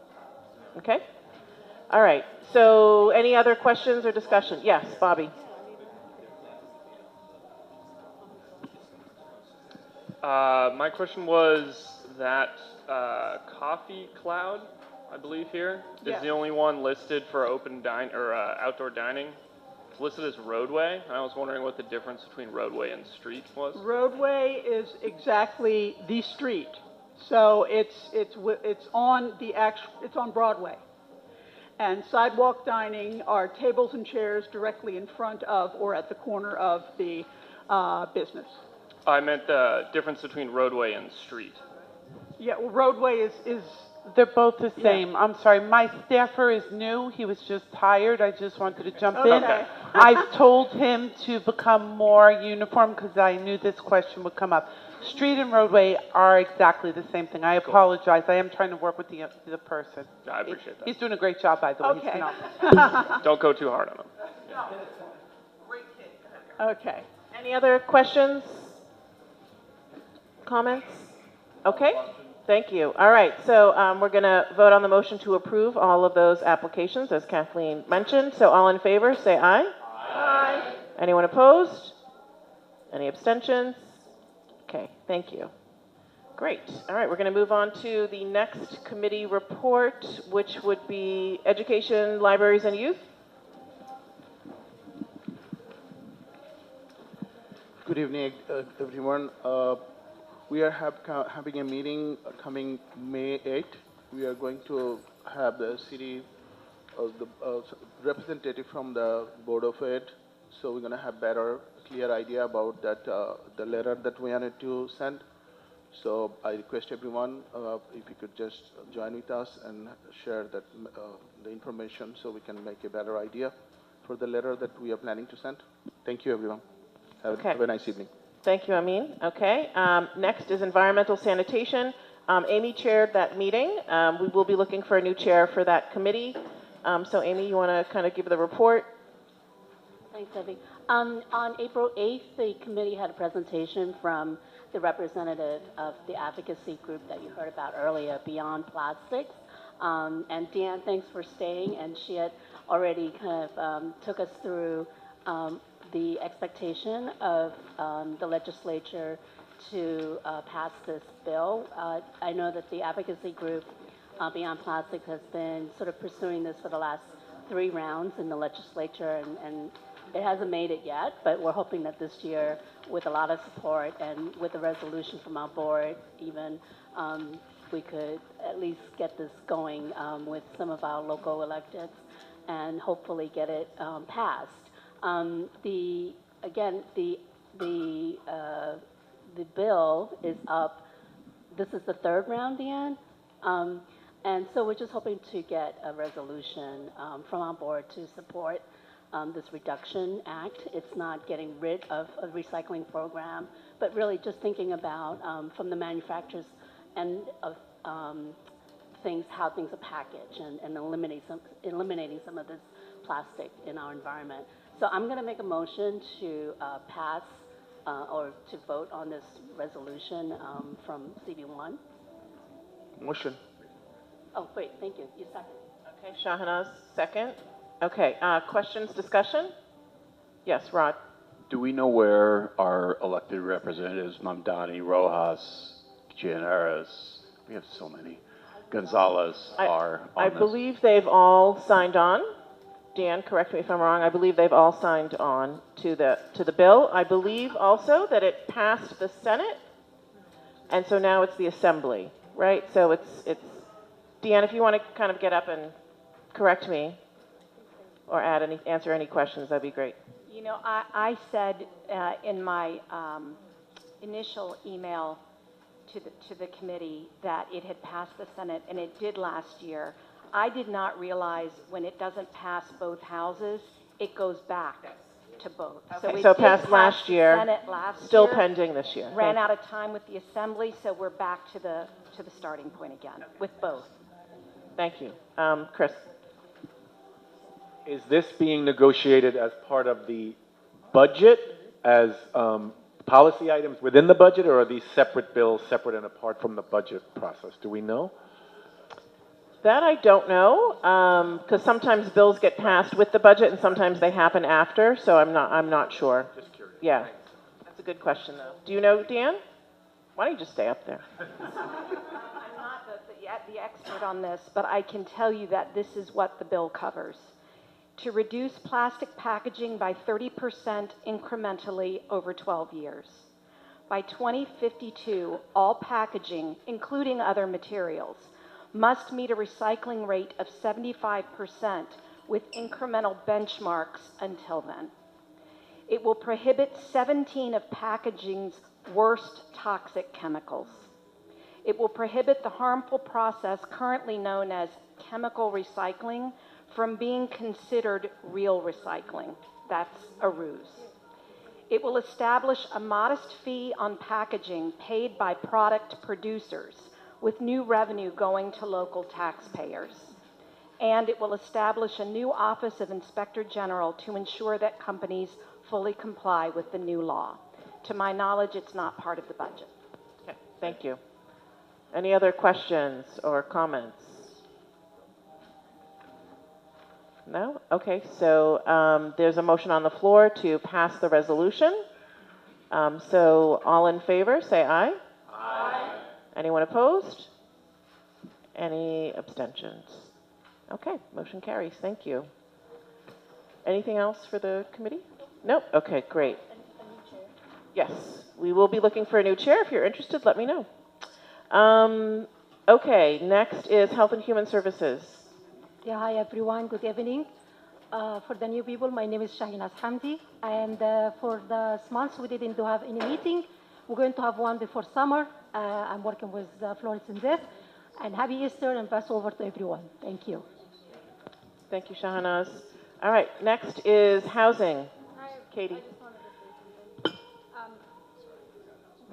I'm Katie. I'm the chair of the Housing Committee, and I was reappointed.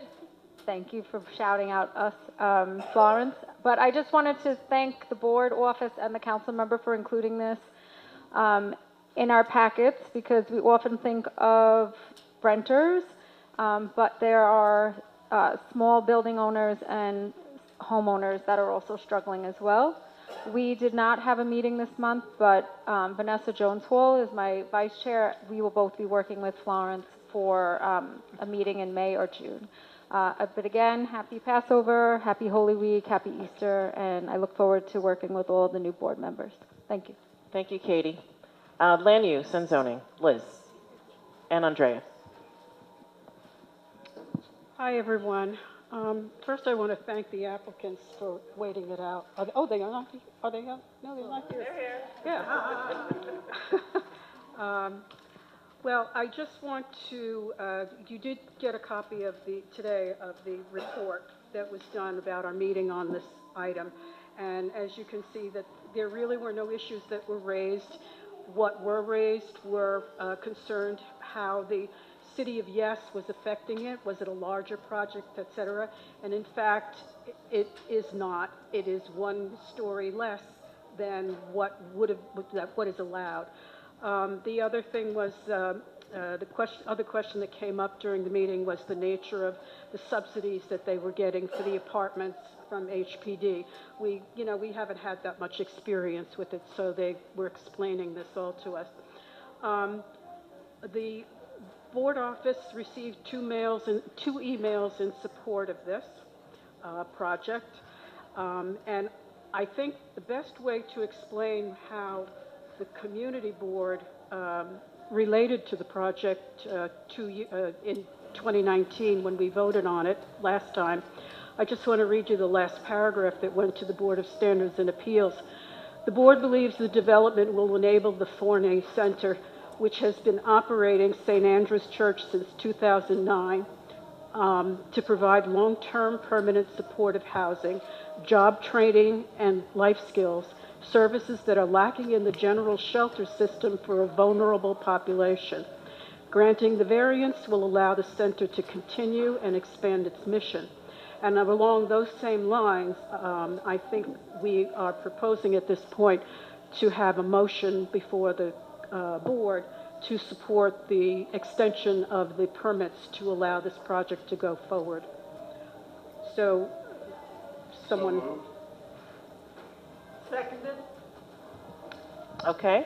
Who did the second? Okay, Kathleen. Okay, great.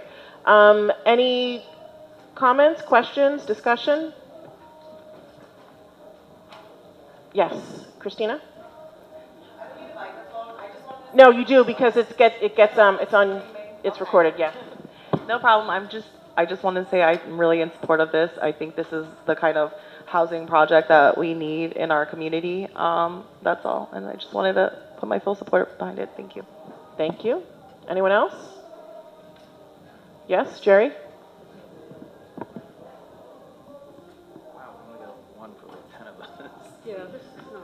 I just want to disclose that my firm worked with the Episcopal Church on the property, not the Forney Center, but in the church with the shelter that's in the basement, which is being subdivided, just in case it comes up. Thank you. Thank you. Anyone else? Okay, I think we're ready to call this to a vote. I think we have to take a roll call, right? So I'm going to hand it over to Amy. Thank you. Sorry, I just have allergy cough. Daniel Aliberti, your vote? Yes. Thank you. Michelle Amor, is that Michelle? Hi. Your vote? Yes. Thank you. Christian Batras? Yes. Thank you. Keon Bentoncourt? Yes. Thank you. And Bruno's not here. Jerry Caliendo? Abstain. Abstain. Christina Chase? Thank you. Jean Marie's not here. Is Jacqueline Diaz here? No, she couldn't make it tonight. Okay, thank you. Stacy Eliuk? I'm sorry for... Yes. Okay. I'll get to practice your name. Katie Ellman? Yes. Elizabeth Arion? Yes. Bobby Felkwa? Yes.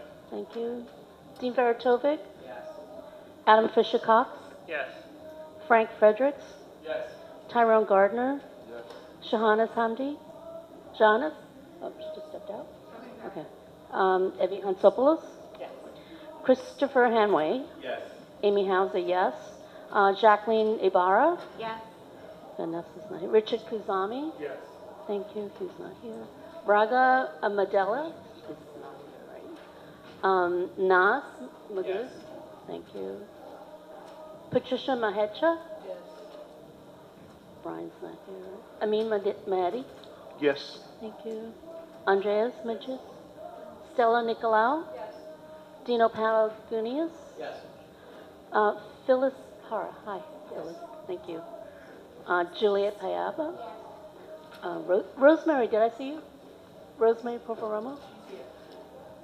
Yes. Yes. I get you. All right. Thanks, Rosemary. Nice to see you. Dominique Robinson? Thank you. Thomas Ryan's not here. So we do, is Plinia, okay. Thank you. Dominic Stiller? Yes. Thank you. Rod Townsend, sorry. Yes. Judy Trilivas? Yes. Ryan Van Mennen? Yes. Thank you. Mario Vergara? Kathleen Warnock? Yes. Quinella Williams? Yes. Thank you. Corinne's not here.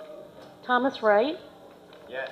Thank you. And Pablo Zuniga, right? Yes. Thank you. Okay, while Amy is tallying, I just wanted to welcome Michelle. You missed the beginning when the new board members introduced themselves, so do you want to just say a few words about yourself while we're tallying up the vote? Sure. Hi guys, my name is Michelle Moore. I live on 31st Street and I've been in Astoria for a few months now. I work as a chief of staff at a commercial real estate AI tech startup, and outside of my professional work, I'm really involved with different Filipino American community organizations. I'm the president of the Filipino American Democratic Club of New York and was on a few different nonprofit orgs before that, and that's the gist. Welcome. Thank you. Okay, so I just wanted to say the motion to approve the BSA variance extension passed, 37 in favor and 1 abstention. So, yay. More projects like that. That's what we want to see. Okay, great. Anything else, Liz? Yes, I have a couple more things. I just, something that are very concerned about is that Long Island City plan that's going to come before us. It was mentioned tonight. And I just want to say that I would just like to recommend that each and every one of you take a look at the YouTube video of our last meeting, where the consultant whom we hired gave us illustrations and not renderings, but models, massing diagrams of what can be constructed under the proposed zoning that is along Queens Plaza North and a couple blocks north into 40th Avenue, I think it is. I would recommend you do watch the YouTube video. It's very difficult to understand. And it's an eye-opener as to what can be constructed on the zonings that they are proposing. They're talking about an R10 equivalent, which in some cases does not have a height limit. I'm sorry, R10 zoning, which does not have a height limit. So, I can't, the video is there for you to see. Our meeting was held on April 9th. And by that time, let's see, I think City Planning said that they were expecting to certify the application in early spring, and we believe it's going to be I think around the 21st of April, because that timeline would bring it into, get it done through the 2 community boards. By the way, this is being done with Community Board 2. Most of the proposals for this rezoning occur within their jurisdiction. We just have a few blocks on the north side of Queens Plaza that is involved in this case, in this plan. So, and that's what we're focusing on. So I see that City Planning is here. Must have gotten lost in the crowd tonight. If you have anything to add with respect to the timing of this, no, okay. Is it still for the 21st, or you don't have a date? Okay. Our next meeting is going to be on the 7th of May, at which time this particular plan will be, bless you, Thomas. Thank you.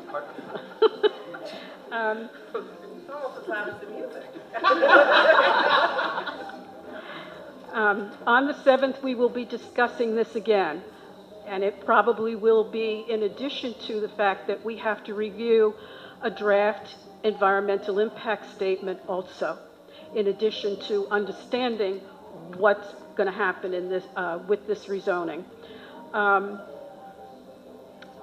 At that same meeting, we are also going to have a presentation by a group that is proposing to develop the senior citizen housing facility on 31st Street and Broadway.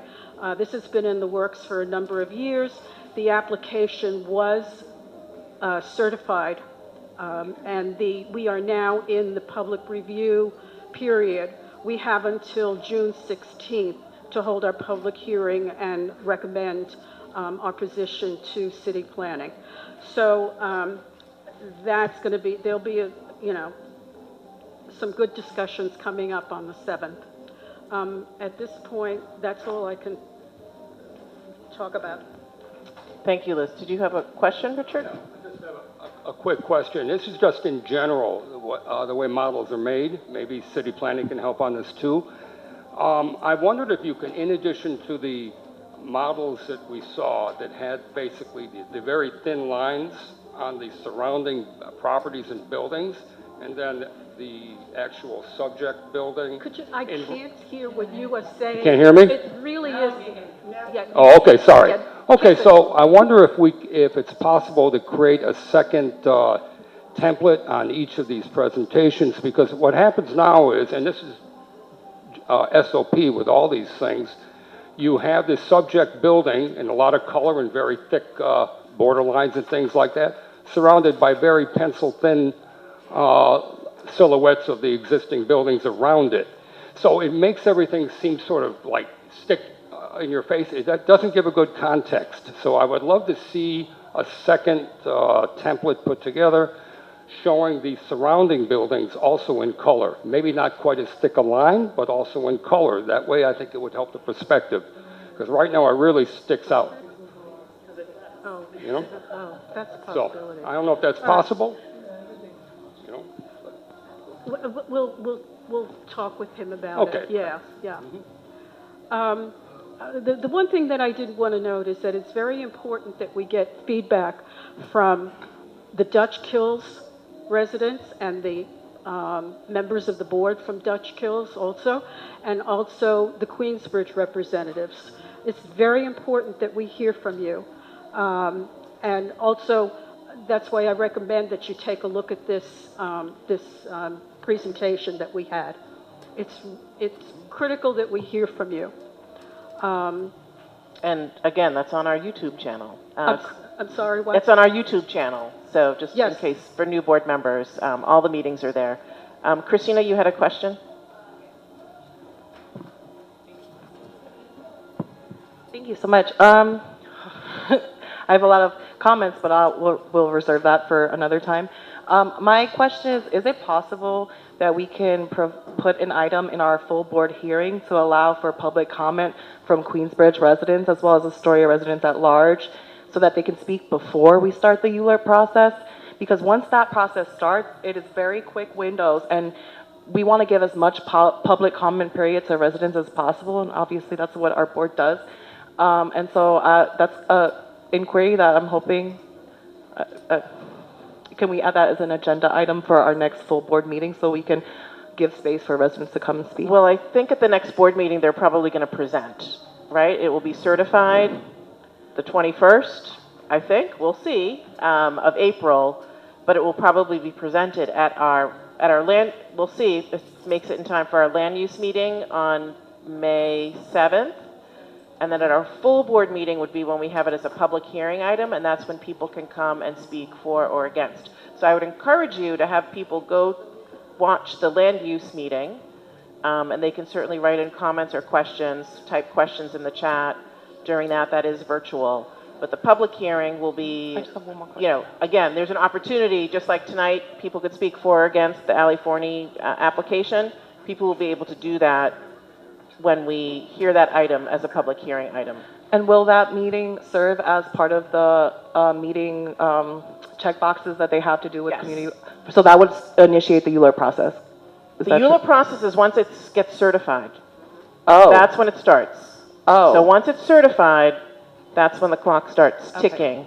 We did talk with Community Board 2 about having a joint meeting as well. This is a huge rezoning. Granted, our section is small in comparison, but we've been talking to Community Board 2 about having a joint meeting as well. So sometimes when we have these larger rezonings or ones that might be, you know, have more of an impact on a particular neighborhood or community, we have an extra meeting. So we're talking about that with CB2.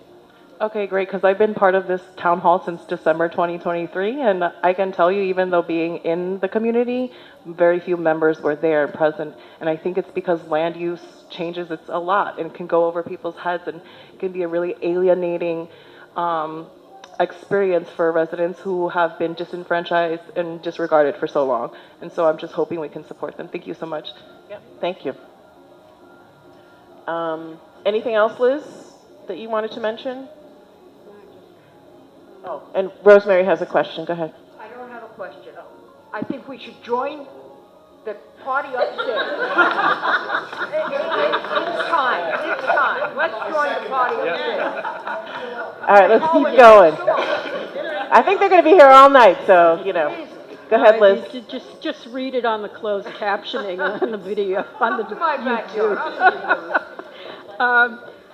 So I just wanted to remind you that, well, I think Evie and I were talking about scheduling for the ULURPs that are coming up, the applications that are coming up for review, and we will have to have a public hearing for ECOS, the senior citizens housing, and then also this. So, you know, we figure out where we're going to have it and when we're going to have it, and, you know, so. We will. I don't know.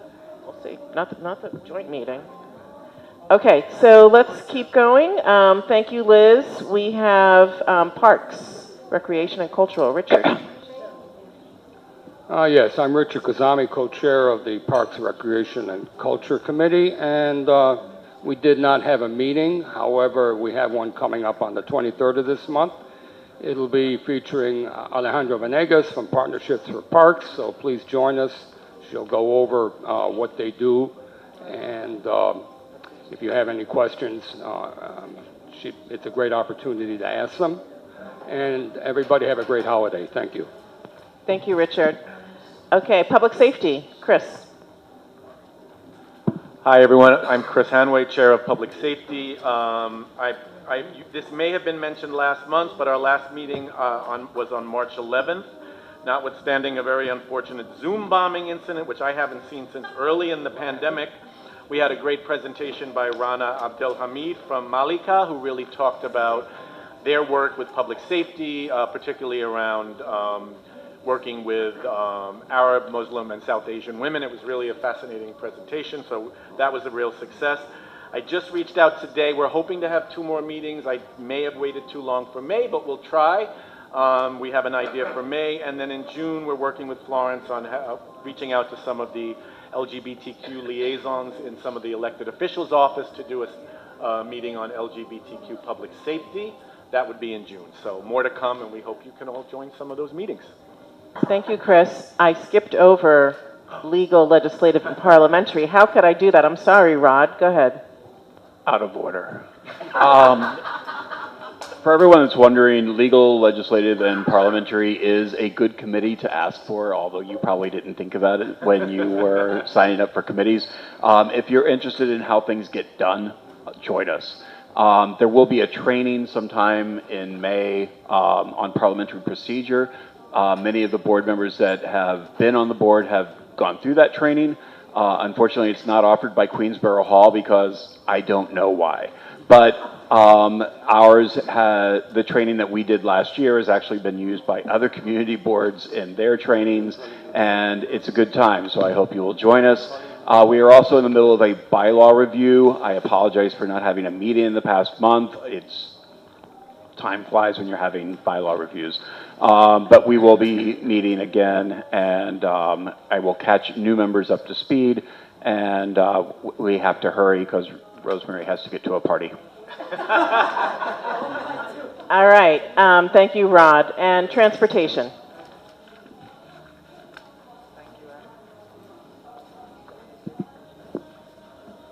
Good evening, everyone. I'm Dominic Stiller, the chair of the Transportation Committee. Welcome new members and congratulations to reassigned members such as myself. We had a meeting on April 2nd. We had 2 presentations from the DOT.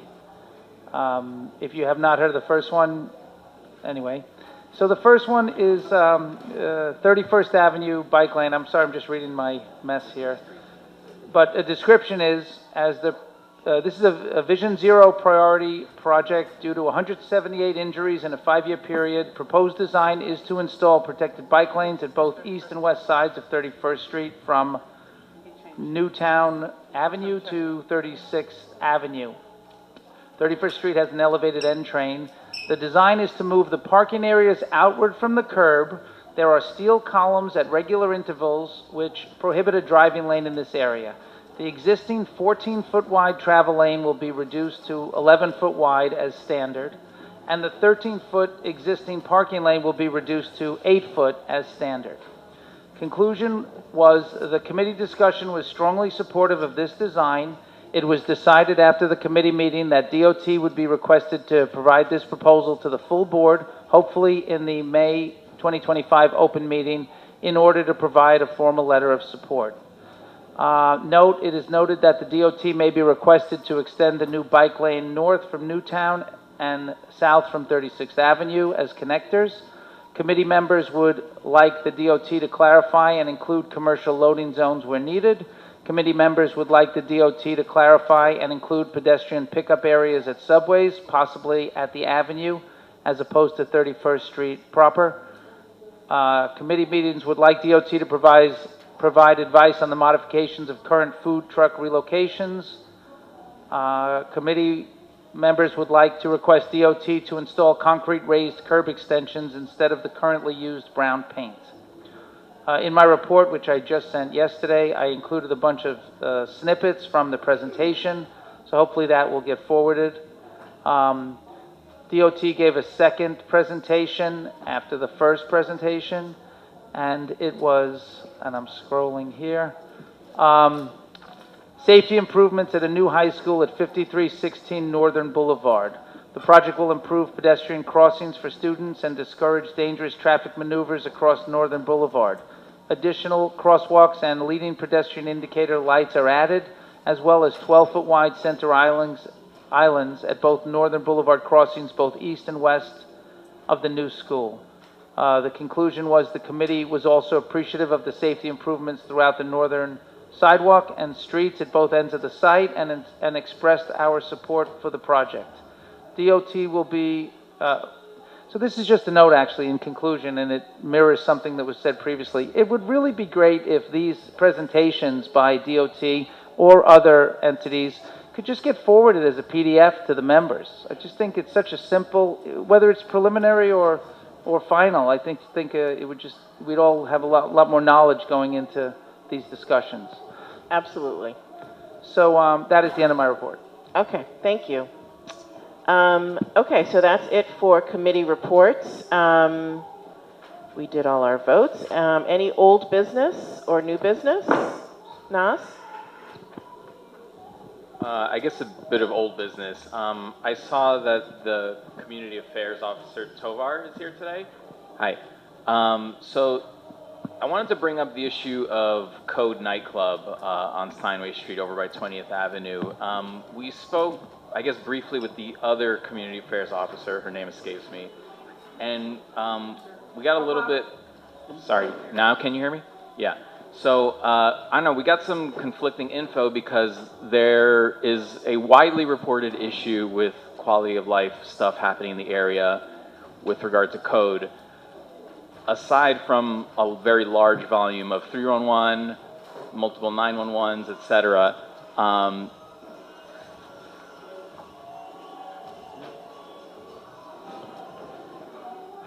don't know, I'll just wait for him 1 second.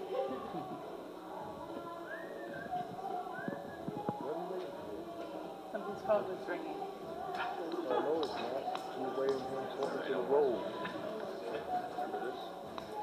Okay. Officer Tovar, yeah. No, it's okay. Yeah, no worries.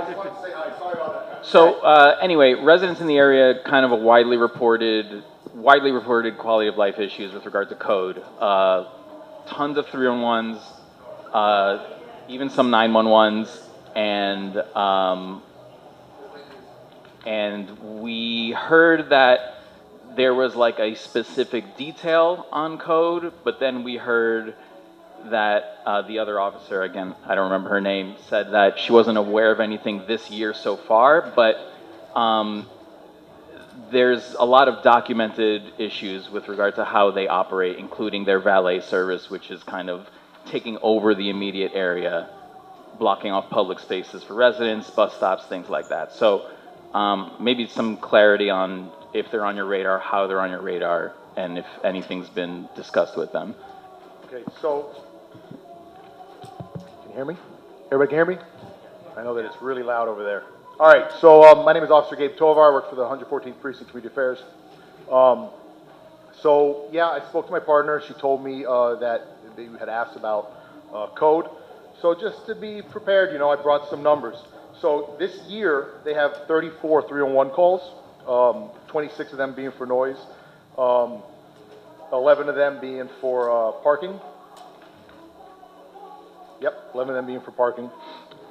I'm sorry, 11 of them for directeds, excuse me. That's police officers responding there.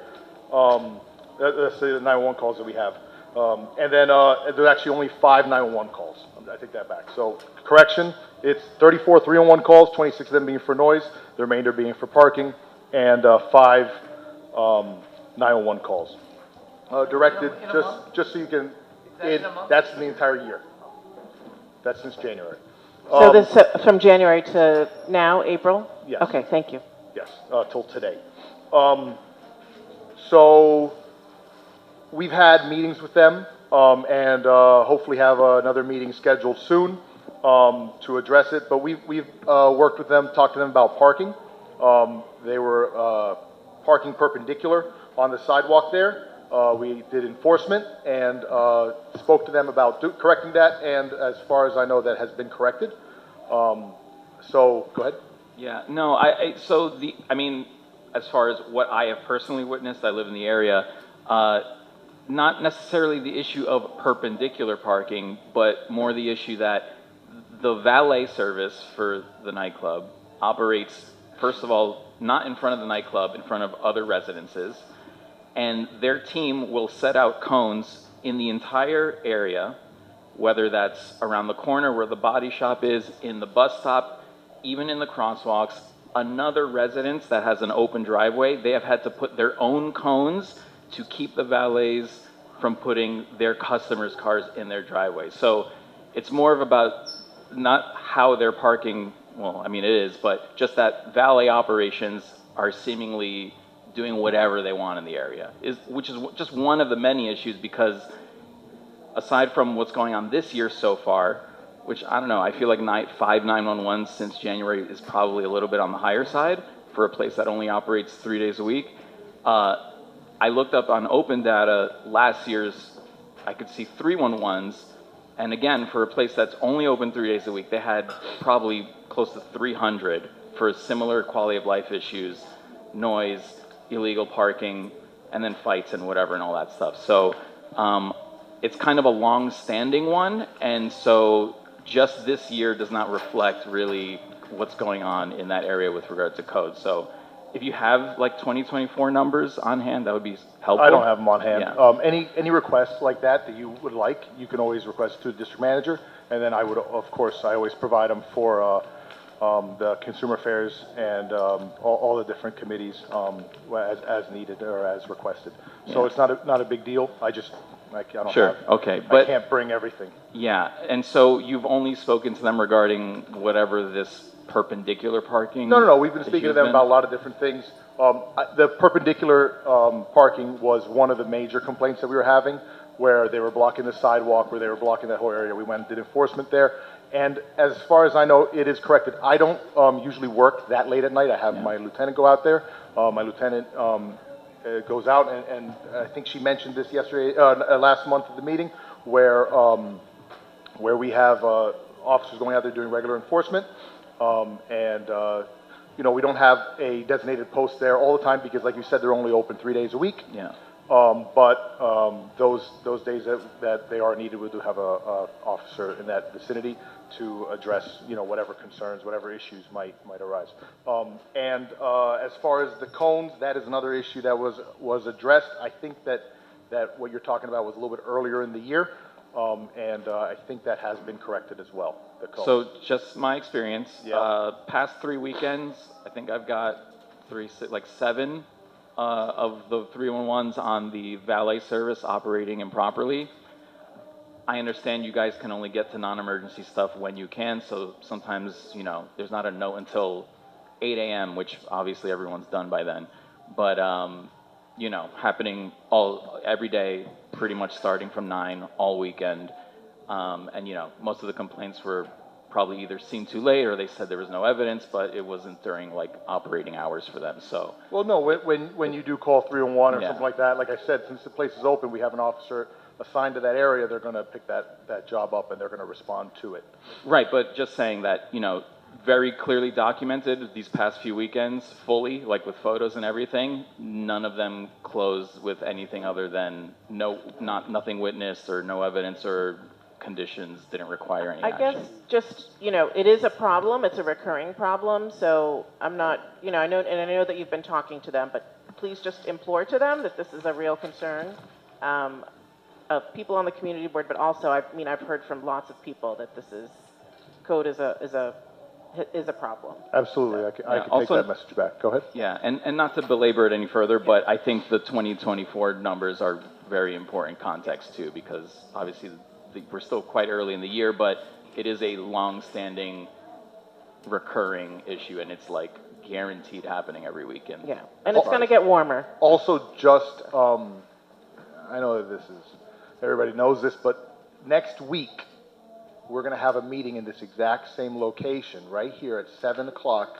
and the commander will be here, the lieutenant will be here, and you can bring up any question you have about anything, including code or whatever, and we'll be happy to answer all your questions. So, Thank you.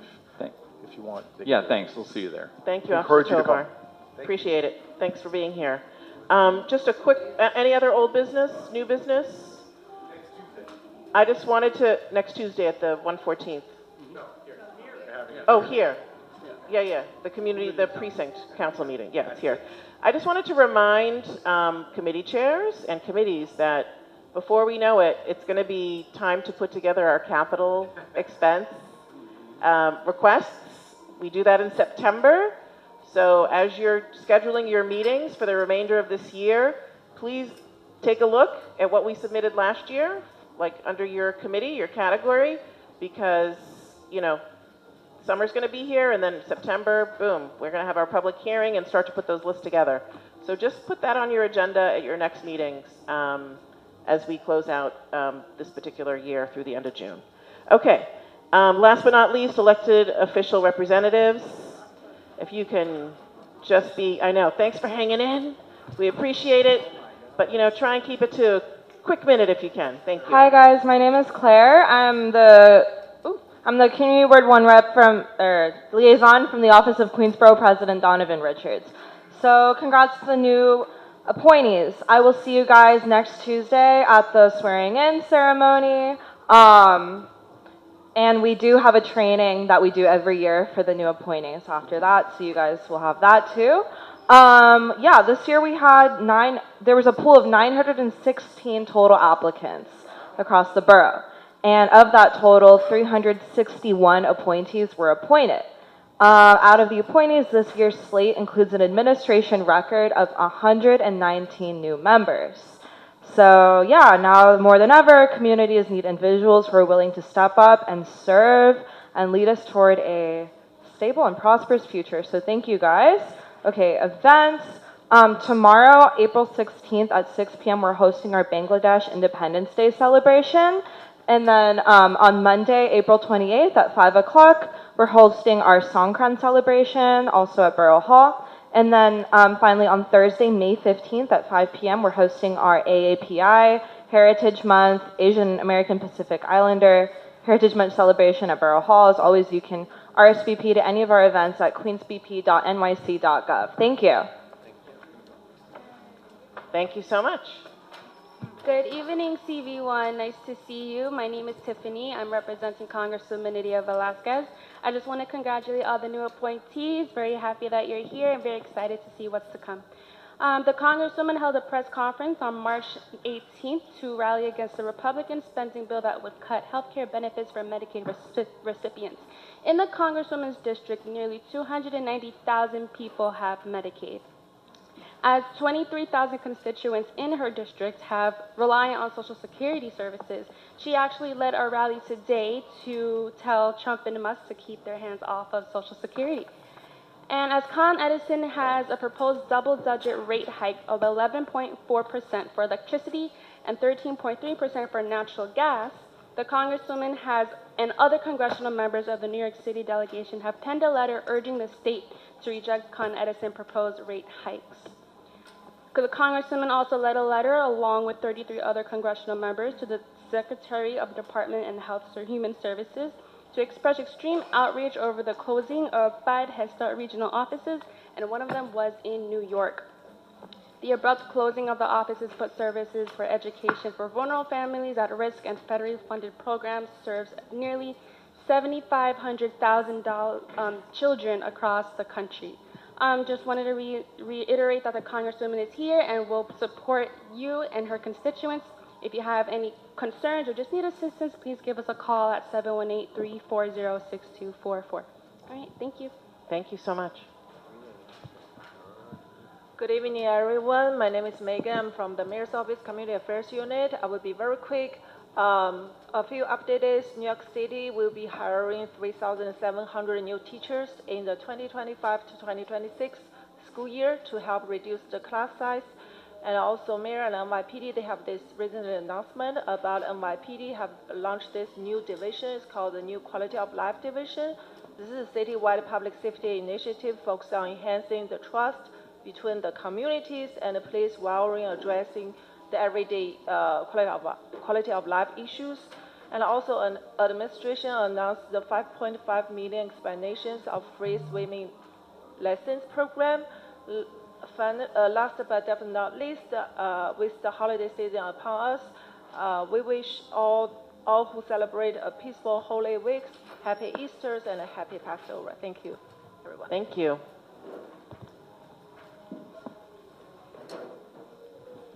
Hello, everyone. Good evening. Benjamin from Assemblymember Mamdani's office. Hope you're doing well. Happy Passover and Easter for those who celebrate, and congratulations to all the new board members. Rapid fire, go quickly at the end of the night here. Following last month's update to the Con Ed latest rate case that I spoke about briefly last time, a few updates, namely the Department of Public Service announced its intention in a letter to our office to hold in-person public statement hearings for the rate cases, one in each borough, and that includes Queens. The dates have not been shared, but of course, when we learn more, we will share it with you.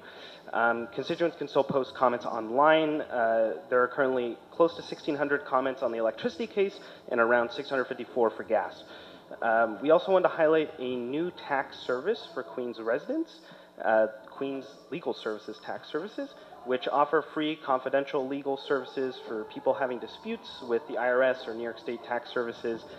For help, you can call their new access line at 917-661-4500, Monday through Friday, 9:30 a.m. to 4 p.m.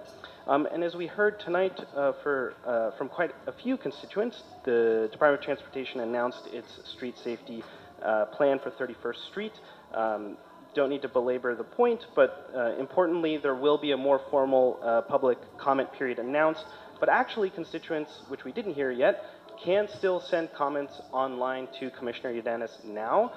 They can put their thoughts at newyorkcity.gov/html/contact/contact.form.shtml. It's quite a long URL, but that's currently the place where you can put your public comments on the plan. And lastly, the next step in the 1LIC plan, the Uniform Land Use Review Procedure, will begin soon. When this starts, public comment periods will open for community boards, including this one, and we encourage residents to register at licplan.newyorkcity to be notified when these public comment periods open soon. Thank you, and have a nice evening. Thank you. Has the assembly member ever come to a community board meeting? I don't know. It would be nice. Noted. All right, next. Thank you. Good evening, Community Board 1. My name is Angela, and I'm with the Office of Congresswoman Alexandria Ocasio-Cortez. We are happy to share that the Congresswoman will be hosting an in-person town hall this Saturday in Jackson Heights. For more information and to RSVP, you can visit the link bit.ly/4LRVC, capital WJ. I also emailed this to the board, so I'm sure they can share with you afterwards. The event will be live streamed on our Facebook, Twitter, and YouTube pages. Our office invites high school students to participate in this year's Congressional Art Competition. As a reminder, the winner's artwork is recognized in a special reception by the Congressional Institute and displayed in the U.S. Capitol for 1 year. All artwork must be submitted to our office by Friday, April 25th at 5 p.m. You can email a high-resolution photo of your artwork to ny14@mail.house.gov. And please feel free to reach out to me directly if you have any questions on that. Our office is currently accepting community project funding requests for fiscal year 2026 through April 18th. Projects must have a federal nexus, meaning they should be tied to an existing federal law, and certain types like museums and memorials are not eligible.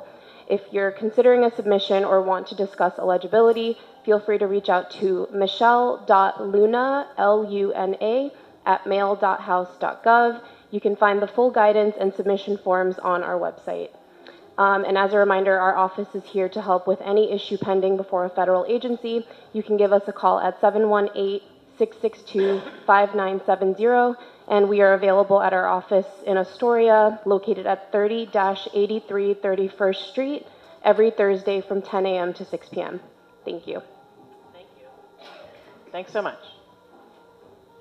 Good evening, everybody. My name is Michi from the Office of Assembly Member Stephen Raga. Nice to see you all again and congratulate on all the new board member. I just have a few short updates about our upcoming events. So our tax preparation service every Saturday from 9 to 4 p.m. has ended. We will have a Earth Day of Action this Saturday, April 19, from 10 a.m. to 12 in Woodside, covering a few parts of Elmhurst and Jackson Heights. We will also be hosting a healthcare one-on-one workshop with Metro Plus Health on Monday the 28th from 7 p.m. to 8:30 at St. Mary Parochial School. And then we will also be hosting Nepali Community Day in Albany. This will be on May 8th in an advocacy and meeting-focused format.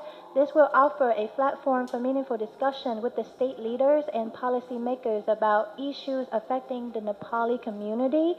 And lastly, about our mobile office hour for May. We have for Elmhurst, it will happen on Wednesday, May 7th from 3 to 5 p.m. at Elmhurst Park. And then for Jackson Heights, it happens on Monday, May 12th from 3 to 5 p.m. at Northern Boulevard between 73rd and 74th Street. For Maspeth, it happens on Wednesday, May 21st from 3 to 5 p.m. at Frank Princip Park. And then for Woodside, it happens on Thursday, May 29th from 3 to 5 p.m. at General Hart Playground.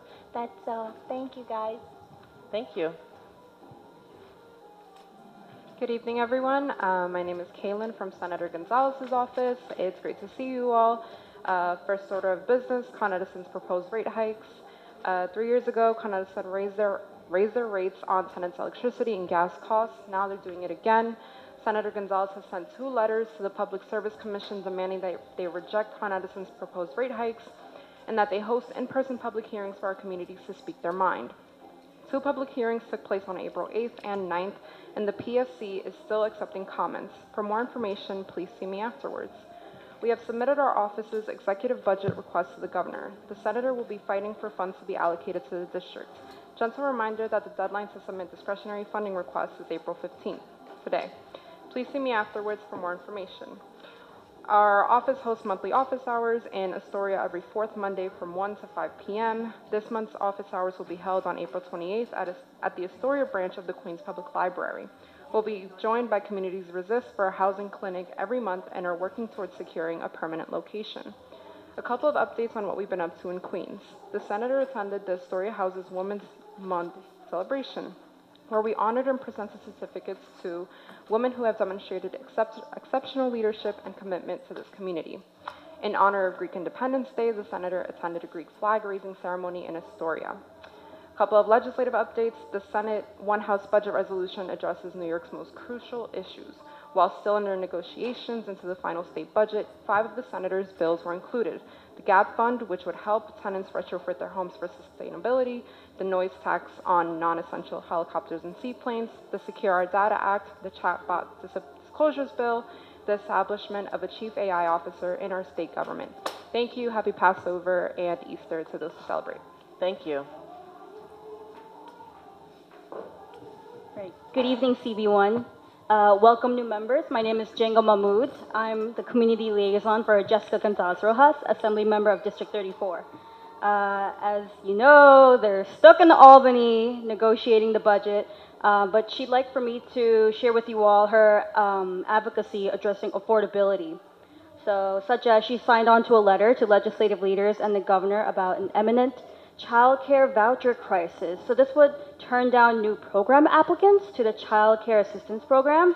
Currently, this program is actually facing a massive cut as well. that would impact an estimated 4,000 to 7,000 families in New York City who would lose access to childcare. So that's why the Assembly member is fighting to invest at least $1 billion more in childcare than what was proposed in the executive budget. Hey, that way we could fund the childcare assistance program and also invest in the workforce that care for our children. Last thing I'll share, it's a long night. Gonzales Rojas introduced legislation to raise the income eligibility of the Fair Fares program to 200% of the federal poverty level to make nearly 500,000 more New Yorkers eligible for the half-price train and bus fare, as well as the Long Island Railroad. I call it the LUR. What do you guys call it? And as well, Metro North within New York City, that is.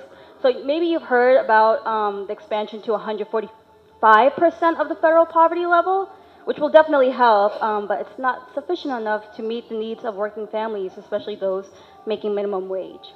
As for community events, I believe Councilmember Caban mentioned earlier, paper shredding, May 10th, Astoria Park, be there or be squared. Okay, that's it I have for you tonight. See you next door. Thank you. Well, we have to adjourn first before we go party. Can I have a motion to adjourn? Okay, all right. Thank you, everybody. What, second? All in favor? All right, great, thanks. I don't want Rod scolding me for not properly. Welcome to all the new members. Yeah. Why I'm here. Thanks for your patience, everyone. Thanks to the members of the public who stuck it out till the end. Thank you. Did everyone turn in the EEO papers? EEO papers, please. Do existing members also need to? Yeah. Okay. Yes, everyone should have a manila folder with a Please page you have to sign. Please take the folders home. You must have them at home. Please hand in the page that you have to sign. Thank you.